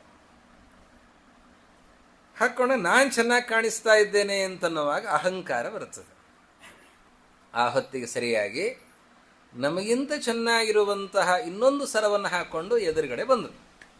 ಆವಾಗ ನಾನು ಮೊದಲೇ ನೋಡಲಿಲ್ಲ ನೋಡು, ನಾನು ಮೊದಲೇ ನೋಡಿದರೆ ನಾನು ಇಂಥದ್ದನ್ನೇ ನಮ್ಮ ಮನೆಯವರಿಗೆ ಹೇಳಿ ತಗೊಳ್ತಾ ಇದ್ದೆ, ನನಗೆ ಇಂಥದ್ದು ಸಿಗಲಿಲ್ಲಲ್ಲ, ಅವ್ರಿಗೆ ಇಂಥದ್ದಿದೆಯಲ್ಲ ಅಂತನ್ನೋ ಭಾವನೆ ಏನಿದೆ, ಇದು ಮಾತ್ಸರ್ಯ. ಹೀಗೆ ಕಾಮ, ಕ್ರೋಧ, ಲೋಭ, ಮೋಹ, ಮದ, ಮಾತ್ಸರ್ಯ ಅಂತನ್ನುವ 6 ವೈರಿಗಳು. ಇವರನ್ನ ವೈರಿಗಳನ್ನಾಗಿ ಕಾಣಬೇಕು. ಇವರು ಶತ್ರುಗಳು, ನಮಗೆ ನಮ್ಮ ಮನಸ್ಸಿಗೆ ಅಂಟಿಕೊಂಡಿರುವಂತಹ ಶತ್ರುಗಳು ಅಂತಂದ್ರೆ ಈ ಕಾಮ, ಕ್ರೋಧ, ಲೋಭ, ಮೋಹ, ಮದ, ಮಾತ್ಸರ್ಯಗಳು. ಅದರಲ್ಲಿಯೂ ಪ್ರಧಾನವಾಗಿರುವಂಥದ್ದು 3. ಇದರ ಮೇಲಿನ ವಿಶ್ಲೇಷಣೆಯನ್ನ ಆರಣ್ಯಕಾಚಾರ್ಯರು ಮಾಡ್ತಾರೆ. ಈ 6ರಲ್ಲಿ ಪ್ರಧಾನವಾದಂಥದ್ದು 3: ಕಾಮ, ಕ್ರೋಧ, ಲೋಭ. ಇದು 3 ಭಾರಿ ಪ್ರಧಾನ. ಅದಕ್ಕೆ ದಾನ ಮಾಡಿ ದಾನ ಮಾಡಿ ಅಂತ. ಯಾಕೆ ದಾನ ಮಾಡಿದಾಗ ಏನಾಗ್ತದೆ? ಲೋಭ ಇದೆ ನೋಡಿ ಮನುಷ್ಯನಿಗೆ, ಪರಿತ್ಯಾಗ ಮಾಡಬಾರದು ಅಂತ ಮನೋಭಾವ. ದಾನ ಮಾಡಿದಾಗ ಏನಾಗುತ್ತೆ? ಇದಂ ನಮಮ, ಇದು ನನ್ನದಲ್ಲ. ವಸ್ತುವನ್ನು ಕೊಟ್ಟಾಗ ಇದು ನನ್ನದಲ್ಲ, ನನ್ನದಲ್ಲ ಅಂತನ್ನುವಾಗ ಆ ಭಾವನೆ ಹೋಯ್ತಲ್ಲ, ಅದರಿಂದ ಮನಸ್ಸಿನ ಶುದ್ಧಿ ಆಗ್ತದೆ. ಈ ಕಾಮ, ಕ್ರೋಧ, ಲೋಭ ಈ 3 ಅದರಲ್ಲಿ ಪ್ರಧಾನ. ಅದರಲ್ಲಿಯೂ ಪ್ರಧಾನವಾದದ್ದು ಕಾಮ. ಈ ಕಾಮ ಹೇಗೆ ಕೆಲಸ ಮಾಡುತ್ತೆ ಅಂತ ಅದಕ್ಕೊಂದು ದೃಷ್ಟಾಂತವನ್ನು ಕೊಟ್ಟು ಹೇಳ್ತಾರೆ ಅರಣ್ಯಕಾಚಾರ್ಯರು. ಬಹಳ ಚೆನ್ನಾಗಿ ಹೇಳ್ತಾರೆ. ಒಬ್ಬ ವ್ಯಕ್ತಿ, ಒಬ್ಬನು ಭಾರಿ ಶ್ರೀಮಂತ ಇದ್ದಾನೆ. ನೇರವಾಗಿ ಆ ಶ್ರೀಮಂತನ ಹತ್ರ ಹೋದರೆ ಇವನು ಕಳ್ಳ. ಈ ಕಳ್ಳನಿಗೇನು ಅಂತಂದರೆ ಆ ಶ್ರೀಮಂತನ ಹತ್ತಿರ ಇರುವಂತಹ ಸಂಪತ್ತನ್ನು ದೋಚಬೇಕಾಗಿದೆ. ಆದರೆ ಅವನ ಹತ್ರ ಇರುವ ಭದ್ರತೆ ಬಹಳ ಚೆನ್ನಾಗಿದೆ. ಆದ್ದರಿಂದ ನೇರವಾಗಿ ಅವನ ಹತ್ರ ಹೋಗ್ಲಿಕ್ಕಾಗಲ್ಲ. ಅದಕ್ಕೆ ಏನು ಮಾಡ್ತಾನೆ ಇವನು ಅಂತಂದರೆ, ಅವನಿಗೆ ಆತ್ಮೀಯನಾದವನು ಯಾರಿದ್ದಾರೆ, ಆ ಶ್ರೀಮಂತನಾದಂಥವನು ಯಾರಿದ್ದಾರೆ ವ್ಯಾಪಾರಿ, ಅವನಿಗೆ ಅತ್ಯಂತ ಆತ್ಮೀಯನಾದಂಥವನು, ಅವನ ಎಲ್ಲ ರಹಸ್ಯಗಳನ್ನು ತಿಳಿದುಕೊಂಡಿರುವಂತಹ ವ್ಯಕ್ತಿ ಯಾರಿದ್ದಾರೆ ಅಂತಹ ವ್ಯಕ್ತಿಯನ್ನು ಹಿಡಿತಾನೆ. ಈ ಕಳ್ಳ ಏನು ಮಾಡ್ತಾನೆ ಅಂದರೆ ಅಂತಹ ವ್ಯಕ್ತಿಯನ್ನು ಹಿಡಿತಾನೆ. ಯಾಕೆ? ಆ ಯಜಮಾನನನ್ನು ಹಿಡಿದ್ರೆ ಇವನನ್ನು ಹಿಡಿದು ಹಾಕ್ತಾರೆ, ಈ ಕಳ್ಳನನ್ನು ಕಾರಾಗೃಹದಲ್ಲಿ ಇಟ್ಟುಬಿಡುತ್ತಾರೆ. ಯಾಕೆಂದರೆ ಅಲ್ಲಿ ಭದ್ರತೆ ಇದೆ. ಆ ಭದ್ರತೆ ಇರೋದ್ರಿಂದಾಗಿ ಅವನ ಹತ್ರ ಹೋಗಲ್ಲ.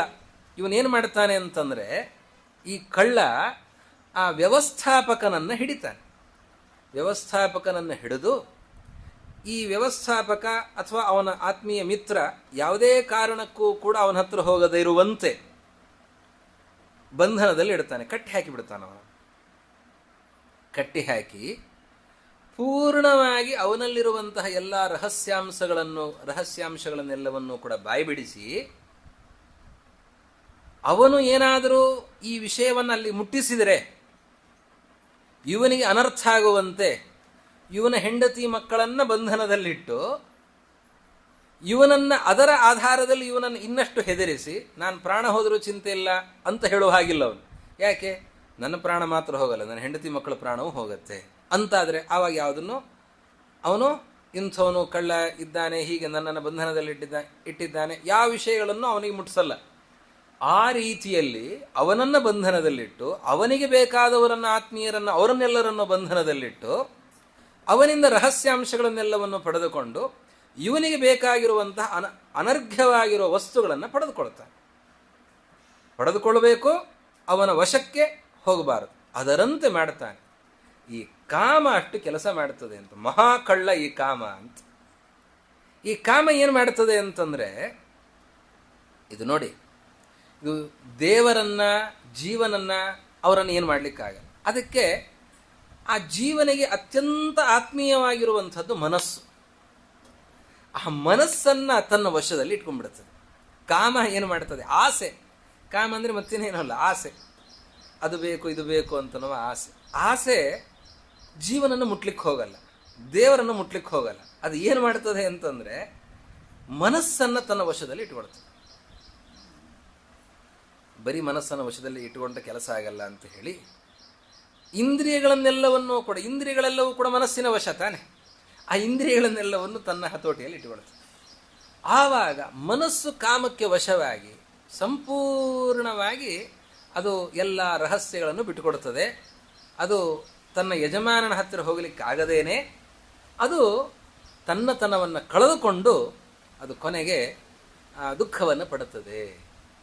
ಹೀಗಾಗಿ ನಾವು ಬಹಳ ಎಚ್ಚರದಲ್ಲಿರಬೇಕಾದದ್ದು ಯಾರಿಂದ ಅಂತಂದ್ರೆ ಅದು ಕಾಮದಿಂದ. ಈ ಕಾಮ ಅಂತಂದ್ರೆ ಆಸೆ. ಆಸೆಯಿಂದ ನಾವು ಎಚ್ಚರದಿಂದ ಇರಬೇಕು ಅಂತ ಹೇಳ್ತಾ, ಆಸೆ, ಅದಕ್ಕಾಗಿ ಬ್ರಹ್ಮಚರ್ಯ.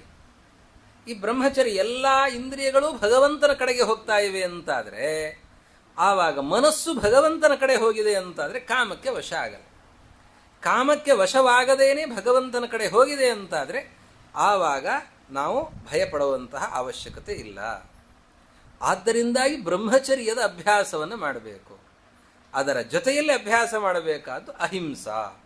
ಅಹಿಂಸಾ ಅಂತಂದ್ರೆ ಇದು ಕ್ರೋಧವನ್ನು ವಶಗೊಳಿಸಿಕೊಳ್ಳಿಕ್ಕೆ, ಕಾಮವನ್ನು ವಶಪಡಿಸಿಕೊಳ್ಳಿಕ್ಕೆ ಬ್ರಹ್ಮಚರ್ಯ, ಕ್ರೋಧವನ್ನು ವಶಪಡಿಸಿಕೊಳ್ಳೋದಕ್ಕೆ ಅಹಿಂಸಾ. ಹೀಗೆ ಪ್ರಧಾನವಾದಂತಹ ಕಾಮಕ್ರೋಧಗಳು ವಶವಾಗಿ ಬಿಟ್ರೆ ಆಮೇಲೆ ಮುಂದಿನದ್ದೆಲ್ಲ ದುರ್ಬಲವೇ. ಅದಕ್ಕೆ ಏನು ಮಾಡುವ ಸಾಮರ್ಥ್ಯವೂ ಇಲ್ಲ. ಕಾಮಕ್ರೋಧಗಳು ಪ್ರಬಲ ಆದರೆ ಆವಾಗ ಮುಂದಿನದ್ದೆಲ್ಲವೂ ಕೂಡ ಲೋಭ, ಮೋಹ, ಮದ, ಮಾತ್ಸರ್ಯಗಳು ಅದು ಪ್ರಬಲ ಆಗ್ತವೆ. ಯಾವಾಗ ಕಾಮಕ್ರೋಧಗಳು ದುರ್ಬಲ ಆಗೋಯ್ತು, ಅದು ನಿಸ್ತೇಜ ಆಗೋಯ್ತು, ಆವಾಗ ಲೋಭ, ಮೋಹ, ಮದ, ಮಾತ್ಸರ್ಯಗಳಿಗೆ ಯಾವುದನ್ನೂ ಮಾಡಲಿಕ್ಕೂ ಸಾಧ್ಯ ಇಲ್ಲ. ಅದು ನಿಶ್ಚೇಷ್ಟ ಆಗಿ ಬಿಡುತ್ತದೆ. ಅದಕ್ಕೆ ಇದನ್ನೆಲ್ಲವನ್ನು ವಶಪಡಿಸುವುದಕ್ಕಾಗಿ ಕಾಮಕ್ರೋಧಗಳನ್ನು ವಶಪಡಿಸಿಕೊಳ್ಳಬೇಕು. ಅದಕ್ಕೆ ನಾವು ಬಲಿಯಾಗಬಾರದು. ಇವತ್ತು ನಮ್ಮ ಪರಿಸ್ಥಿತಿ ಹೇಗಿದೆ ಅಂತಂದ್ರೆ, ಜೀವ ಮನಸ್ಸಿಗೆ ಅಧೀನ, ಮನಸ್ಸು ಕಾಮಕ್ಕೆ ಅಧೀನ ಅಂತಾಗಿದೆ.